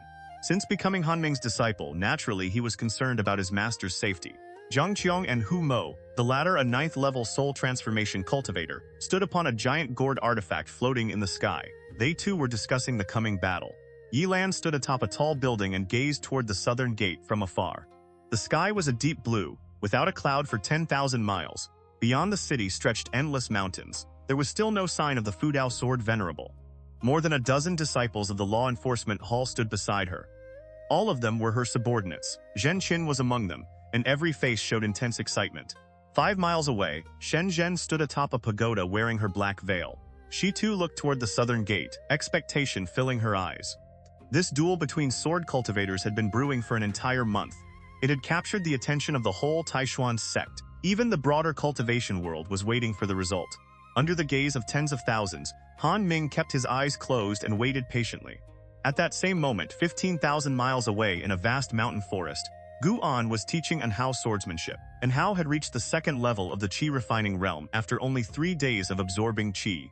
He had now reached the 3rd level. So today, Guan began teaching him the Taicang Shocking God Sword, giving the boy a true means of combat. And Xin was still cultivating nearby, struggling to condense her first trace of spiritual power. The difference in their aptitude was simply too enormous. Guan demonstrated the sword movements once, and Hao memorized every one of them. Teaching him was almost effortless. So this was what it felt like to teach a genius? No wonder great cultivators all doted on talented disciples. Even Guan was beginning to like Hao quite a bit. While practicing, Hao asked curiously, "Master, what is this sword art called?" He held a wooden sword. Yet every swing already carried a sharp and imposing momentum. The Taicang Shocking God Sword. You are the only person to whom I have passed this sword art. In the future, do not disgrace its name. With Hao's talent, once he entered the Taixuan Sect, he would certainly receive great attention. If he also carried the identity of the Fudao Sword Venerable's successor, his status would become even more extraordinary. If the Taixuan Sect ever wanted to suppress Hao in the future, they would first have to consider whether offending the Fudao Sword Venerable was worth it. Taicang Shocking God Sword! Hao murmured the name, his eyes shining. He could feel the profundity of the sword art. Every time he practiced a movement, new understanding arose within him. The sensation quickly became intoxicating. The sound of blades cutting through the wind echoed again and again through the forest. Guan stood to one side and watched in silence. The wooden mask concealed his face, preventing Hao from reading his expression. In the distance, Anshin opened her eyes and looked over. Her gaze was filled with envy. She wanted to learn swordsmanship too. After a while, Anhao actually produced sword chi. His wooden blade swept outward. A thin arc of sword chi passed beside Guan and struck a tree branch behind him, leaving a tiny sword mark. Once he produced sword chi, Anhao seemed to have suddenly opened every obstruction in his body. His movements became far more agile. His sword flowed as naturally as water and clouds, flashing as swiftly as a startled swan. Spiritual ki from the surrounding mountains and forests gradually began surging toward him. Guan stared in secret astonishment. What kind of monster was this? He felt as though he had opened some enormous hole in fate itself. If he had not saved Anhao, the boy would already have died inside a demon beast's stomach. The world would never have seen such a monstrous genius. Guan began silently offering condolences to Li Ya, who dreamed of becoming famous beneath heaven, and to peerless geniuses like Ji Xiaoyu, Lucia, and Zhou Tongyo. Sorry. The future title of #1 beneath heaven belongs to my disciple. Guan himself had no interest in such a title. Even someone invincible beneath heaven might one day encounter an enemy descending from beyond the sky. What Guan pursued was the ultimate end of the immortal path. He firmly believed that this region of the world could not possibly be all that existed. Only at noon did Guan finally speak. Stop. And Hao immediately withdrew his sword. His head was covered in sweat and he was breathing heavily, yet his face glowed with energy and his eyes shone like torches. Master, how did I do? And Hao asked with a proud grin. At only 12 years old, he was already beginning to reveal an imposing spirit. Guan said, you pay too much attention to the sword in your hand. Remember this. The sword is not in your hand. It is in your heart. Wherever the heart reaches, all things can become a sword. Go pick a leaf and bring it here. And Hao scratched his head, then went to one side. Guan turned and beckoned toward Anzin. She had been watching eagerly and immediately smiled before running over. Zinner, you go pick a leaf as well, Guan said softly. Anzin obeyed at once. A short while later, both children stood before Guan, curious about what he intended to do. Guan first took the leaf from Anhao's hand. A true sword cultivator can display the power of a peerless divine sword, even while holding nothing more than an ordinary leaf. He pinched the leaf between two fingers of his right hand and flicked it gently into the distance. The leaf flew away. Anhao and Anshin followed it with their eyes. Boom! A violent gale erupted, blowing both children's hair into chaos. Their eyes widened in disbelief. The ordinary leaf suddenly released terrifying sword chi. It tore through the forest ahead and shot toward the heavens with an incomparably domineering momentum. In the blink of an eye, it vanished beyond sight. A corridor nearly 10 zhang wide had been ripped through the forest. Dust rolled through the air. The sight was astonishing, and the direction the leaf had flown was precisely toward the Taixuan Sect's outer sect. At the Taixuan Sect's outer sect, before the southern city gate, Fudao Sword Venerable, if you do not appear within 1 incense stick, I will carve 2 more characters upon the Heaven-Mending Platform. Han Ming's voice thundered across heaven and earth, echoing without end. His declaration immediately caused an uproar among the gathered cultivators. Although the Taixuan Sect disciples frowned, none dared curse him. After all, Han Ming had come openly to issue a challenge. They had to observe courtesy before resorting to force. They had waited an entire month, yet the Fudao Sword Venerable still had not appeared. Even the disciples of the Taixuan Sect were beginning to feel disappointed. On the city wall, Zuolin sighed in relief. In truth, he believed Han Ming was no match for the Fudao Sword Venerable. After spending a month together, however, he genuinely did not want anything to happen to his new master. Zuo Yijian continued staring into the distance. His intuition told him that the Fudao Sword Venerable would definitely come. The noise within the city grew louder and louder. Standing atop the gourd artifact, Zhang Chong murmured, "Could the Fudao Sword Venerable truly be the sect master?" "It is certainly possible," Hu Mo said thoughtfully. "Han Ming may not be much weaker than Chu Xian, but if the Fudao Sword Venerable wants to defeat him, he will surely have to reveal his true body. Perhaps that is why he has not dared appear. If the Fudao Sword Venerable really is the sect master, that would be interesting. People would certainly call the entire affair a performance he arranged himself." A mocking expression covered Hu Mo's face, and his tone carried open disdain.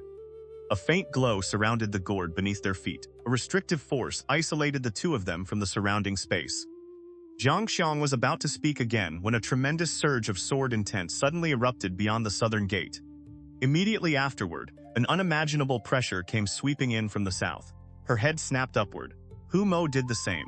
Before the southern city gate, Han Ming held his sword case and strode 100 zhang forward.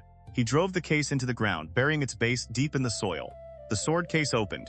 2 treasured swords shot out to either side. Han Ming placed his right hand upon the open case. Vast sword intent erupted from his body, alarming every spectator. Most people had not even managed to focus on him before a streak of sword ki came racing from the distant horizon. It swept over forests and mountains in an unstoppable line. In the blink of an eye, the incoming sword chi collided with Han Ming's surging sword intent. Han Ming's sword chi formed a vast curtain of blue light nearly 200 zhang high. It was an astonishing sight, yet the instant the mysterious sword ki struck it, the entire blue curtain split apart and seemed to collapse at once. Han Ming's eyes widened, he raised his head. Reflected in his pupils was a single leaf. Boom! The leaf tore violently over his head. The force blew his black hair backward and made his entire body stagger 2 steps. Every cultivator on the city wall changed expression. Zuo Yijian instinctively raised an arm to shield his son. He had faintly seen what was hidden inside that stream of sword chi. Another explosion rang out. The city wall shook violently, though it did not break. When the storm-like sword chi finally dispersed, a single leaf could be seen embedded deep inside the stone wall. Spiderweb cracks spread around it. Han Ming steadied himself and stepped forward again. He drew 2 treasured swords from the sword case and raised his eyes toward the distant horizon. The flying leaf had already passed. Yet a violent gale continued roaring in from the horizon, threatening to sweep away everything in its path.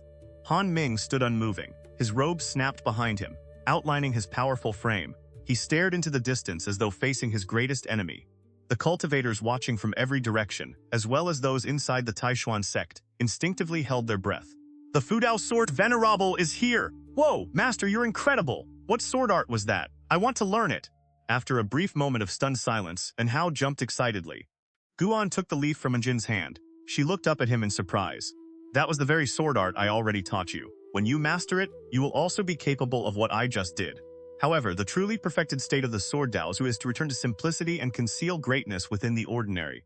You do not need such overwhelming commotion to possess unstoppable power. Guan spoke softly, then tossed Anjin's leaf. Both children watched it. The leaf drifted gently for 10 steps. Then it suddenly accelerated. It vanished like a streak of lightning. This time, the leaf produced none of the deafening spectacle of the first. It looked almost ordinary. It was simply extraordinarily fast. And Hao chuckled. I still like the loud one. It's much better for frightening people. Guan placed one hand on each child's shoulder. The 3 vanished into thin air. More than 15,000 miles away, at the southern gate of the Taixuan Sect's outer city, Han Ming held a sword in each hand, fully prepared to meet the attack. Heaven and earth were silent. Everyone waited for the Fudao Sword Venerable's next move. Suddenly, Han Ming's pupils contracted. He immediately released the 2 swords in his hands and began forming seals. The final sword inside the case shot from its sheath. All 3 swords began circling his body. Han Ming pointed forward with his right hand. The 3 treasured swords immediately raised their tips and shot ahead. The blades intertwined as terrifying sword chi erupted around them.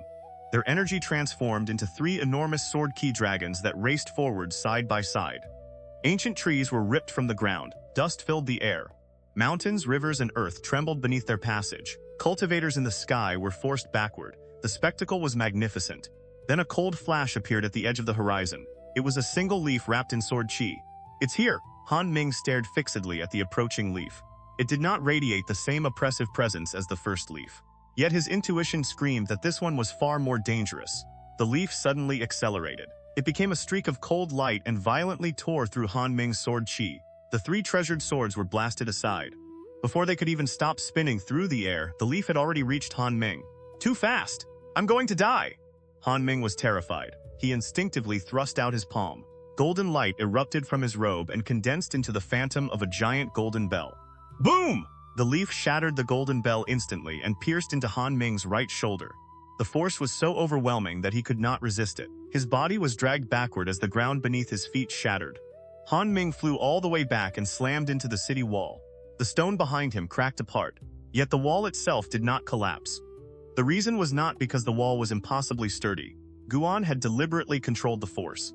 Han Ming remained pinned against the wall. Blood poured from his mouth. His head hung forward. He looked dead. Zuo Lin leaned over the trembling city wall and cried out anxiously. Countless cultivators sucked in cold breaths. The mighty Great Yu Sword Maniac had been defeated by the Fudao Sword Venerable using only 2 leaves? How enormous was the gap between them? The Flying Leaf Sword Immortal. The Fudao Sword Venerable is the Flying Leaf Sword Immortal. A Taixuan Sect disciple shouted excitedly. There had been no need for him to say it. Everyone watching had already reached the same conclusion. On the gourd artifact, Humo's mouth hung open. For once, he could not say a word. Yilan stared at the residual sword chi lingering along the horizon. Her eyes were filled with yearning and admiration. Just what realm of cultivation was required to wield power approaching that of gods and ghosts?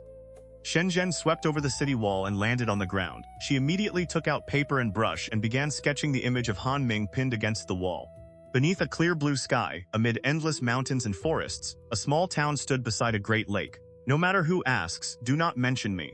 Just say that the two of you are children from this town. Guan transmitted his voice to the two children. An Hao and An Xin landed on the ground. They instinctively turned around. Guan was already gone. They now stood inside a narrow alley with moss-covered earthen walls on both sides. An Xin was about to speak, but An Hao immediately covered her mouth. "Little sister, let's go look for frogs," he whispered. He gave her a meaningful look. Only after An Xin nodded did he release her. The two then walked out of the alley. The bustling streets immediately captured their attention, and smiles appeared naturally on their faces. After all, they were still children. Elsewhere, Guan removed his mask, changed into green Taoist robes, and entered an inn. It was rare for him to travel outside the sect. He decided to enjoy the mortal world for a while. He went to the second floor and sat at a table beside a window. After ordering the inn's specialty meat and wine, he looked down at the street outside. Vendors lined both sides of the road, calling out their wares. Martial wanderers and travelers moved among them. Guan could even sense the auras of a few cultivators, though there were not many. Inside the inn, customers discussed grudges and rivalries among martial heroes. For a moment, Guan felt as though he had transmigrated all over again. His food and wine had not even arrived when he sensed a powerful divine sense sweeping across the entire town. Sure enough, someone had followed the trail here. The divine sense flashed across the town and vanished. It did not return. Guan remained unhurried. He genuinely intended to relax today. Once the meat and wine arrived, he drank alone while watching people pass along the ancient street below. The sun set, the moon rose. Even after night fell, the small town remained lively. Red lanterns hung from the buildings. Small waterways wound through the town, reflecting hazy lights upon their surfaces. Guan stepped onto a stone bridge. His brows suddenly furrowed. He sensed demonic qi entering the town. It was not particularly strong. Only a second-grade demon, roughly equivalent to the Foundation Establishment realm. Guan had intended to return to the Taixuan Sect the next morning and enjoy the reputation brought by his victory. He was in no hurry. Instead, he decided to see what this demon intended to do. There appeared to be no cultivators openly guarding this town. Yet a second-grade demon was behaving with extreme caution. There had to be a reason. Guan slowly walked toward the source of the demonic qi. When Guan passed a courtyard, a voice suddenly called out to him. It was an elderly voice filled with surprised joy, though also a trace of hesitation. Guan turned. An old man inside the courtyard was staring at him. His hair was completely white, his back was hunched, and he looked 70 or 80 years old. Guan frowned. Then something suddenly occurred to him. Senior brother Zhang Chunqiu. It had been so long since they last met that Guan had nearly forgotten Zhang Chunqiu's aura. Moreover, both the man's appearance and figure had changed tremendously. The old man hurried over, visibly excited. "It really is you. I was upstairs just now and thought the person on the bridge looked like you. I never expected it to truly be you. Junior brother Gu, why are you here? You became an outer disciple, didn't you? Are you out carrying out a mission?" Guan nodded. "Something like that. Senior brother, why are you here? What an absurd coincidence." Zhang Chunqiu smiled. "This little town is the wealthiest settlement near the Taixuan Sect. I'm planning to spend my remaining years here." That made sense. Guan had chosen this place precisely because it was crowded and relatively safe. Zhang Chunqiu grabbed Guan's wrist and smiled. "Come inside and talk. You aren't in a hurry, are you?" "No hurry. No hurry at all." Guan could sense that no one else was inside the courtyard. He badly wanted to ask where Xiaolian was. Long ago, he had secretly overheard Zhang Chunqiu speaking to himself, and learned that the reason Zhang Chunqiu had descended the mountain was a woman named Xiaolian. It was late summer. A full moon hung in the sky, though dense clouds quickly drifted across and obscured its bright light. Guan and Zhang Chunqiu sat inside the room and talked. Zhang Chunqiu told him everything that had happened over the past several years. Guan listened carefully. Zhang Chunqiu's story sounded like something written about a love-struck scholar. He had left the Taixuan Sect because he fell in love with a young woman. That woman happened to be a demon.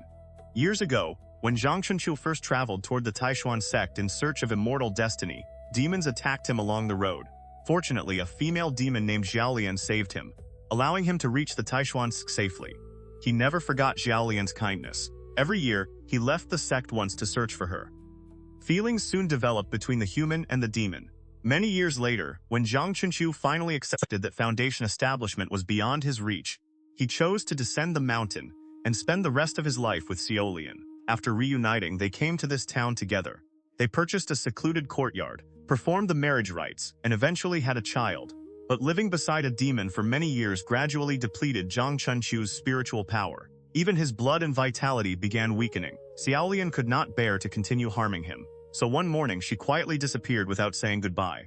Hearing this, Guan wanted to say something. In the end, he held himself back. You might think she deceived me, but that isn't true, Zhang Chunchu said with a gentle smile. When humans and demons join together, the ending is often like this. I descended the mountain because my road to immortality had already come to an end. I have no regrets. Her lifespan is far longer than mine, while I only have a few years left. It is probably better that she left early. At least we were spared the pain of watching each other part through life and death. His cloudy eyes seemed to have already seen through every rise and fall of the mortal world. Looking at him, Guan could not help remembering the first time he had entered Mystic Valley. Zhang Chunchu had been so young then. The scenery remained familiar, yet the people had changed. Guan inspected him. Zhang Chunchu had only 3 years of lifespan remaining. A faint sadness rose in Guan's heart. Half an hour later, the demonic aura Guan had sensed earlier entered the courtyard. It belonged to Zhang Chunchu's son. Zhang Buku, second level, Foundation Establishment Realm, 22 Ford 60 2300, 22 years old and already at the second level of Foundation Establishment. He really was a genius. Did unions between humans and demons easily produce talented offspring? Guan suspected it was more likely that Xiaolian herself possessed exceptional aptitude. Buku, this is your martial uncle Guan. Zhang Chunchu beckoned toward Zhang Buku, who had just climbed over the courtyard wall.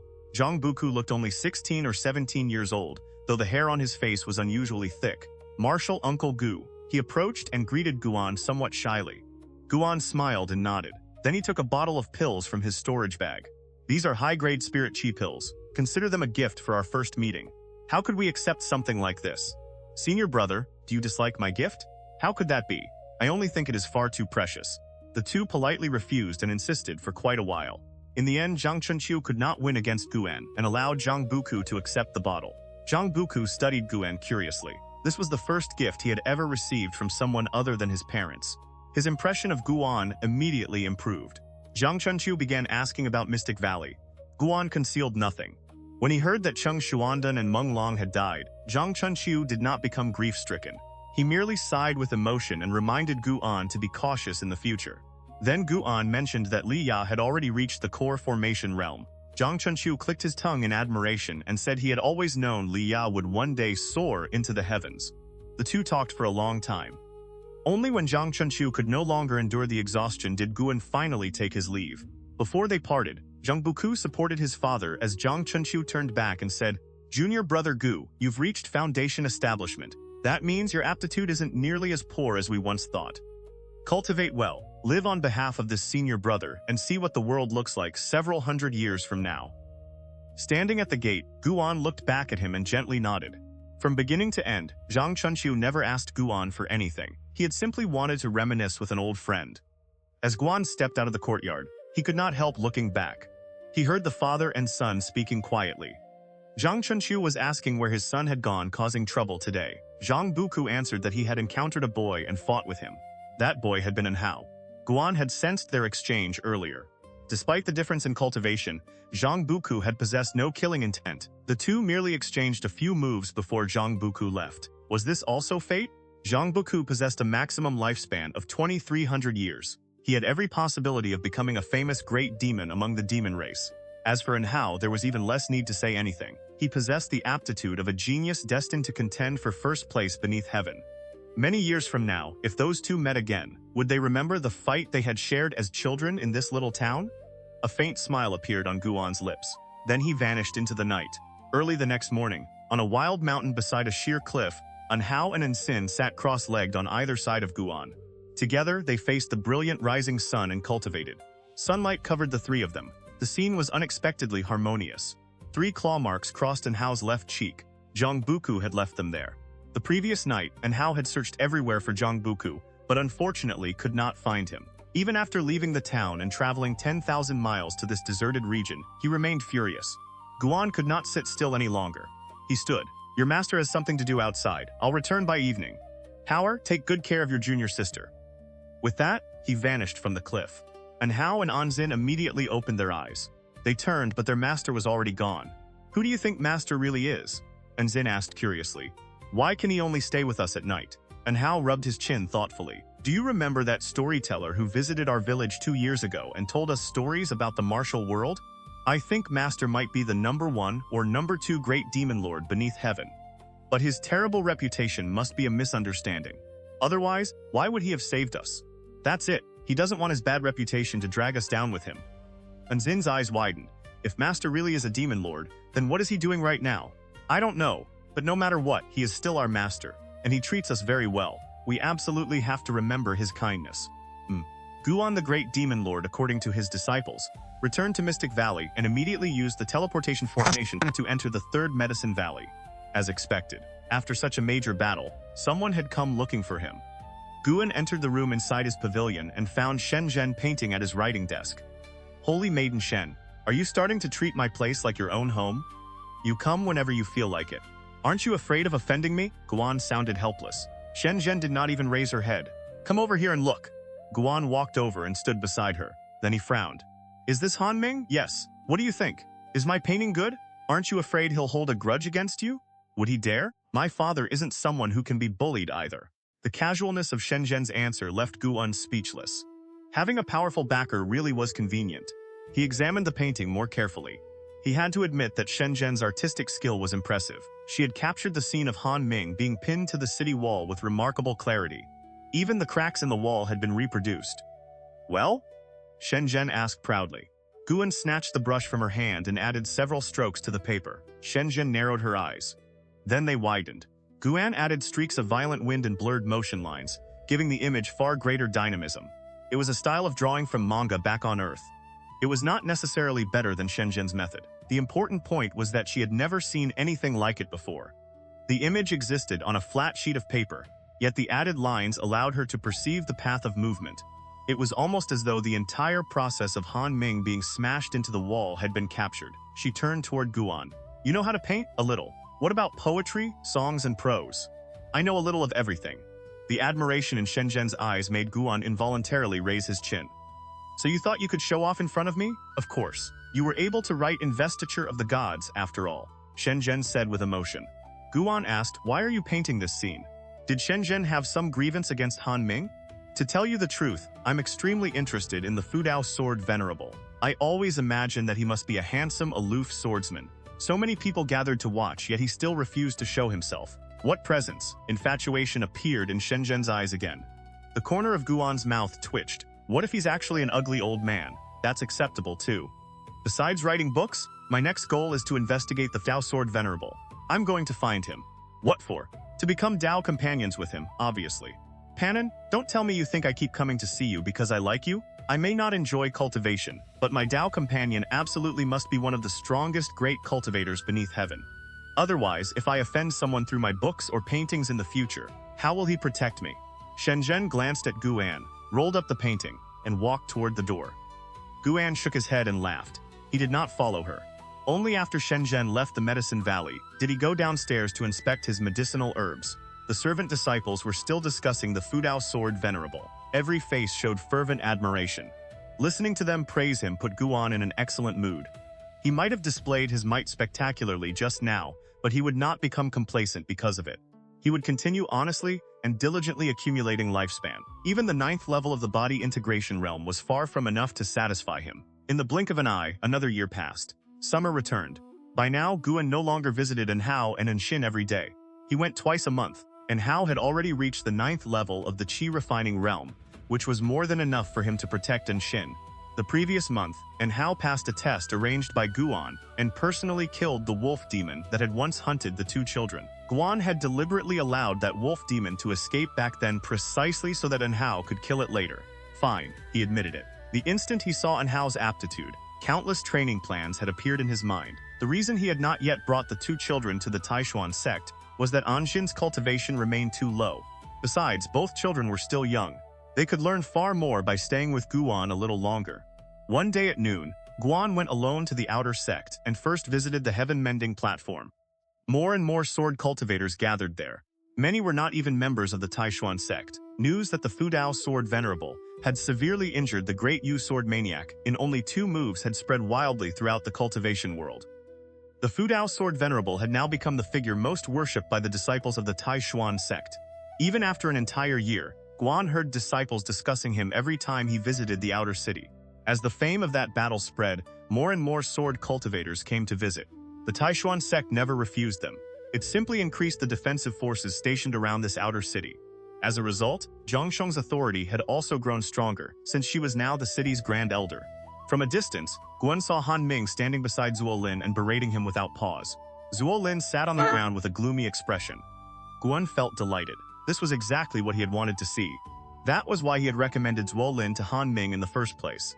Zuo Lin was a genius. Unfortunately, when it came specifically to the sword Dao, his comprehension was terrible. Ironically, he loved swordsmanship more than almost anything. After enjoying the sight for a while, Guan looked toward the other people on the platform. He wanted to see whether any unfamiliar great cultivators had appeared. One sweep of his gaze.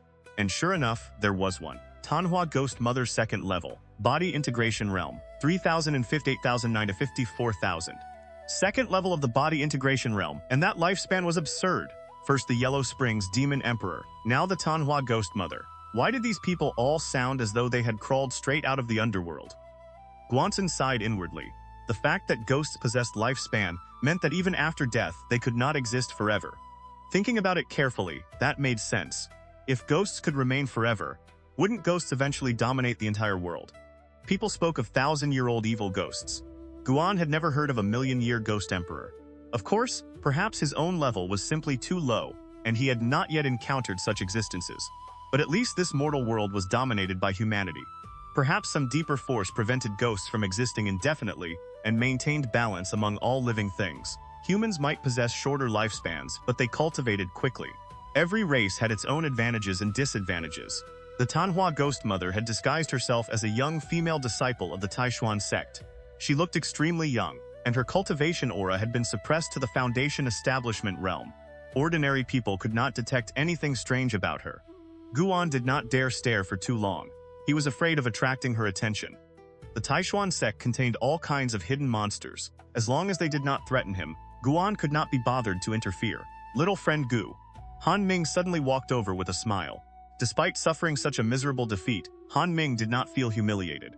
On the contrary, he was extremely pleased. The Fudao Sword Venerable had pinned him to the city wall with a leaf. The sword intent contained within that leaf had benefited him tremendously. It had clearly been an act of guidance. With the Fudao Sword Venerable's ability, if he had truly intended to kill Han Ming would never have survived. Guan watched Han Ming approach and cupped his fists in greeting. Han Ming came straight over, warmly seized his hand, and said, "Little friend Gu, since you're already here, you have to practice swordsmanship with me. That disciple you recommended is unbelievably stupid. He has nearly driven my Dao heart into a frenzy." With that, Han Ming dragged Guan toward Zuo Lin. While concealing his cultivation, Guan could not simply break free from Han Ming's grasp. He could only follow helplessly. Han Ming made Guan sit beside Zuo Lin, then began teaching the mnemonic formulas of his sword art. Zuo Lin was delighted to see Guan and immediately started talking to him without pause. That only made Han Ming even more irritated, and he launched into another fierce round of scolding. Zuo Yijian sat nearby, smiling as he watched his son being berated. He also studied Guan for a moment. Apart from being rather handsome, Guan's cultivation seemed completely ordinary. Zuo Yijian could not understand what Han Ming saw in him. He closed his eyes again. While sensing the sword intent within the two characters' righteous path, he recalled the scene of Han Ming's defeat. Deep within his heart, it felt as though he had caught hold of something. Then again, perhaps it was only an illusion. That strange sensation gradually drew him deeper into contemplation. Nearly 2 hours passed before Guan finally escaped Han Ming. He had memorized Han Ming's sword art after hearing it once. But in order to maintain his humble image, he had actually sat through the explanation 6 times. It was exhausting. Under Han Ming's disappointed gaze, Guan quickly left. From now on, whenever he came to the Heaven-Mending Platform, he needed to avoid Han Ming. That man was unbelievably troublesome. Thinking this, Guan went successively to the Pill Hall and the Library Hall to submit his duties, then visited the Grand Elder's residence to see Zhang Xiang. Inside the corridor, Zhang Xiang tossed him a storage bag. "This contains all the high-grade medicinal seeds I've gathered. Once they mature, you may keep 20% of the harvest. Your Grandmaster treats you well, doesn't she?" Guan swept the bag with his divine sense. His expression changed in shock. So many seeds. And the lowest grade among them was still 4th grade. "Thank you, Grandmaster," Guan spoke with genuine sincerity. Xianxia could easily have found someone else to plant them. She was now a grand elder and wielded considerable authority. Hearing his gratitude, Xianxia smiled with satisfaction. She liked seeing Guan sincerely thank her. Try not to sell any more azure vine fruits, Xianxia instructed. They are extremely useful for strengthening vitality and improving the body's foundation. They are treasures whose value cannot be measured merely in spirit stones. Clearly, she had investigated Guan's records of selling azure vine fruits. Guan nodded. He no longer needed spirit stones to purchase seeds, so naturally he had no reason to sell them. I intend to continue advancing my position, Xianxia went on. Your Medicine Valley can become part of my achievements, so manage it well. In the future, Grandmaster will find a golden core from a core formation cultivator and use a secret art to help you become a core formation cultivator yourself. Guan hurriedly thanked her again. Xianxia then waved her hand, signaling that he could leave. Guan turned away. He had taken only 2 steps when Xianxia's voice sounded behind him. Guan, do you write books? His heart immediately tightened. What did she mean by that? Had Xianxia discovered something? Or was she merely probing him? Guan turned around with a puzzled expression. Write books? What books? Xianxia studied his face. Seeing no trace of guilt, she shook her head. Nothing. Go back. Guan scratched his head and left with a baffled expression. Xianxia remained seated, lost in thought. Only after a long time did she take a book from her storage bag and begin reading. 4 large words were written on the cover. Secret Tales of Taixuan. The summer sun blazed overhead. 13-year-old Anhao lay beside a river, with his face turned upward and his head submerged in the water. Bubbles continuously rose from his mouth. Not far away, Anxin sat meditating beneath a tree. Her brows were slightly furrowed. Clearly, her cultivation was not progressing smoothly. A shadow suddenly covered Anhao. He opened his eyes. The instant he recognized the newcomer, he sprang upright. Master! Anhao hurried to his feet, brushed back his soaking wet hair, then circulated his cultivation to dry it with spiritual power. Wisps of white steam rose from his head. Guan wore his mask. Using his deliberately hoarse and low voice, he said, Today, I won't teach you swordsmanship. I'm going to teach you a kicking art. Anhao's eyes immediately lit up. He became excited at once. Finally, something other than swordsmanship. Anhao possessed not only astonishing spiritual root aptitude but also exceptional comprehension. After practicing the Taicang Shocking God Sword for a year, he had already completely mastered its movements and mental formulas. What remained was to cultivate his own sword intent. Guan raised one leg into a balanced golden rooster stance. The posture immediately startled Anhao. Even Anxin, who had been absorbing qi nearby, opened her eyes to watch. This kicking art is called the Furious Wind Shadowless Kick. Watch carefully. Guan's voice became solemn. At present, Yilan was the only other person who had inherited this technique. Everyone else practiced the Remnant Wind Kick. Although the Remnant Wind Kick was the foundational kicking art from which the Furious Wind Shadowless Kick originated, anyone comparing the two would have great difficulty, believing they were closely related. Guan was not worried that Yilan and Anhao might recognize similarities in each other's movements in the future. If they ever recognized the techniques, it would most likely mean they were fighting. In that case, Anhao could simply show mercy. After more than a year together, Guan had begun to regard Anhao almost like his own son. The boy's nature was not bad. There was even a deeply rooted chivalrous spirit within him. His only problem was that his personality was somewhat reckless. Guan kicked out. In an instant, countless afterimages of legs erupted before him. Violent wind roared. Water exploded from the river. The forest on the opposite side bent beneath the force, while a cliff more than 100 jang tall detonated.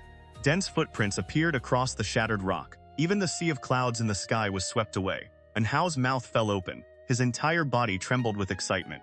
And Jin's eyes became round as well. What a domineering kicking art! I want to learn it! I want to learn it! That looked even more impressive than the Taicang Shocking God Sword, Anhao shouted excitedly. He immediately began throwing kicks on the spot. Guan said, The Taicang Shocking God Sword is stronger than the Furious Wind Shadowless Kick. I simply haven't shown you its full power. Heh I understand. I definitely won't neglect the Taicang Shocking God Sword in the future, Anhao hurriedly promised. Guan began teaching him the movements. As always, Anhao memorized the entire sequence after seeing it once. Then he started practicing on his own, again and again. Each repetition became more polished. Guan suddenly felt that perhaps it was time to arrange for Anhao to enter the Taixuan Sect. The boy's talent was simply too terrifying. If he entered a major sect early, he might establish an even stronger foundation. Guan could teach cultivation methods and supreme techniques, but a true sect could provide far more than that. However, Guan thought of Anxin. That girl's aptitude was painfully ordinary. Forget it. He would let them proceed together. He could not currently change a person's aptitude anyway. Why worry on her behalf? Guan decided to wait another half-year before sending both children to the Taixuan Sect. 10 years from now, and Hao would certainly have achieved something remarkable. Guan wondered how long it would take him to catch up with Li Ya and Ji Xiaoyu. He even began looking forward to the day Li Ya and Hao fought. Li Ya was naturally competitive. Sooner or later, he would challenge Hao. The Taixuan Sect held internal sparring matches between fellow disciples. Although the two differed in age by more than 30 years, they could still roughly be considered members of the same generation. Under the blazing summer sun, Hao was soon drenched in sweat, yet he showed no sign of fatigue. He enthusiastically practiced the kicking art again and again. Although still young, his soaked clothes outlined surprisingly defined muscles. He looked exceptionally strong. Guan simply stood nearby and watched in silence. Tianya Valley. Guan was sowing seeds while Sun San stood beside him holding a basket and helping. To avoid attracting suspicion, Guan did not only harvest medicinal herbs. From time to time, he performed ordinary work as well. "I'm back!" a voice echoed from the valley entrance. Guan did not need to turn around to know that Lu Xian had returned. Lu Xian entered wearing blue robes and carrying a folding fan. He looked elegant and refined, and far more masculine than he had when wearing red. "How did it go? Smoothly?" Yi Liuyan called from the mountaintop where he was meditating. His voice echoed throughout Tianya Valley. Luohun appeared in front of the pavilion carrying his spear, ready to welcome Lu Xian back. Guan also began paying attention. Compared with Lu Xian, he cared far more about what had happened to Li Ya at the 100 Clans Assembly. Lu Xian wore a calm, effortless smile. Of course it went smoothly. There were a few complications along the way, but nothing unexpected. I successfully took first place. Luohun and Yi Luyun both smiled. They all served Li Xuandao and would likely face life and death struggles together in the future. The stronger Lu Xian became, the happier they naturally were. Yi Luyun asked from across the Medicine Valley, "Did the geniuses of the Ji family, Gu family, and Zhou family pose no threat to you?"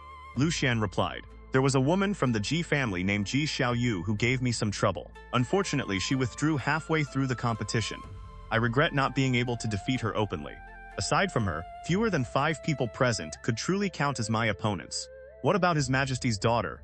Luohun asked expectantly. "Was she satisfactory?" Lu Xian shook his head and snorted disdainfully. "Although I admire His Majesty greatly, his daughter simply isn't good enough. She is nowhere near him." "Oh right. There was a prince named Li Ya. He was fierce enough that I had to look at him differently. To defeat him, I had no choice but to break all 4 of his limbs. He'll probably need a year or 2 to recover." The moment those words came out, Luohun's expression changed drastically. Guan frowned as well. Hearing that Li Ya had been injured made Guan uncomfortable. This fellow truly did not know how to control his strength. And now he was even speaking about Li Ya mockingly. Guan had previously assumed that even if Lu Xian defeated Li Ya, he would show mercy out of respect for Li Xuandao. He had not expected Lu Xian to be this arrogant. His words barely seemed to respect Li Xuandao at all. Yi Luyan suddenly appeared directly in front of Lu Xian. He frowned. "Why did you have to injure His Highness? Couldn't you simply knock him unconscious?" Clearly, Li Xuandao often mentioned Li Ya in front of Yi Liuyan. "What? I wasn't allowed to hurt him?" Lu Xian asked with obvious displeasure. "He isn't even the crown prince. Besides, compared with the crown prince, he is far inferior. Even if he is not the crown prince, he is still a prince whom His Majesty cares about." Yi Liuyan's voice became heavy. Luohun remained silent, but his expression made it obvious that he was unhappy as well. Lu Xian said indifferently, "If it wasn't allowed, then beat me up and break my limbs." At that moment, he saw Guan approaching. His eyes immediately brightened and he hurried forward. "Valley Master, I took first place at the 100 Clans Assembly. Well, are you going to cultivate with me now?" Lu Xian took a gleaming golden token from his storage bag. The words first place hidden dragon ranking were carved upon it. Guan nodded. "Fine, I'll learn." Lu Xian immediately pulled him aside. Yi Liuyan looked toward Luohun. "Should we report this matter to His Majesty?" Luohun thought for a moment. "No need. His Majesty certainly sent people to watch over Prince Li Ya." Yi Liuyan sighed, shook his head, and disappeared. Guan followed Lu Xian to an open patch of ground. The 3 monkey demons hopped over as well and watched curiously. "What kind of spell do you like?" Lu Xian asked, rolling up his sleeves with excitement. "Anything except swordsmanship." Guan had already agreed to this before. He did not want to break his word. That said, Lu Xian's treatment of Li Ya could not simply be ignored. "Then how about I teach you a palm art?" Lu Xian asked proudly. "I have an extremely powerful one. It's the very technique I used to break Li Ya's limbs." After speaking, he deliberately glanced toward Yi Luyun in the distance. Clearly, he wanted Yi Luyun to hear. Guan nodded. "Then teach me. Let's see how powerful it really is." Lu Xian immediately began teaching the palm art. He demonstrated the movements while explaining the mental formulas. "The Xuan Wu Raging Waves Palm." Even the name sounded domineering. Guan watched seriously. He was already preparing to torment Lucian with it later. The sun slowly crossed the sky toward the west. Only at dusk did Lucian finally collapse emotionally. Do you truly not remember any of it? Or are you deliberately trying to infuriate me? His voice was so loud that Luo Hun and Yi Luyan hurried over, afraid he might attack Guan. Guan sighed. I told you from the beginning that my aptitude and comprehension are terrible. You refused to believe me. You insisted on teaching me, and you're even trying to teach me quickly. No, even the stupidest person shouldn't be this bad. Lucian simply could not understand. Yet Guan did not look as though he were pretending. Yi Luyan said, the Valley Master's cultivation was built almost entirely through medicinal pills. This is understandable. I told you before. Stop constantly persuading other people to cultivate with you. Everyone's circumstances are different. Luo Hun added pointedly, what His Majesty values is his ability to grow medicinal herbs. He heavily emphasized those final words. Lucian took a deep breath. I refuse to believe this. I am absolutely going to teach him. Guan hurriedly said, next time, I need to go back. You are not allowed to leave. Guan immediately turned and walked away. Yi Yuyan and Luo Hun hurriedly blocked Lucian. Damn it, Valley Master. You absolutely have to come back. Once you master the Xuanwu Raging Waves Palm, you'll be able to protect yourself. You may even be able to compete for heavenly fate and enter a higher realm. Lucian shouted after Guan. Guan could not understand him at all. He was utterly ruthless toward opponents, yet loved teaching other people cultivation? Had those dreams made him develop several different personalities? Guan thought about this while flying away on his sword. He quickly disappeared beneath the sunset. In the days that followed, every time Guan visited Tianya Valley, Lucian tried to teach him another spell. No matter what Lucian taught, Guan failed to learn it. Yet Lucian refused to give up. If one technique did not work, he simply taught another. Time passed swiftly.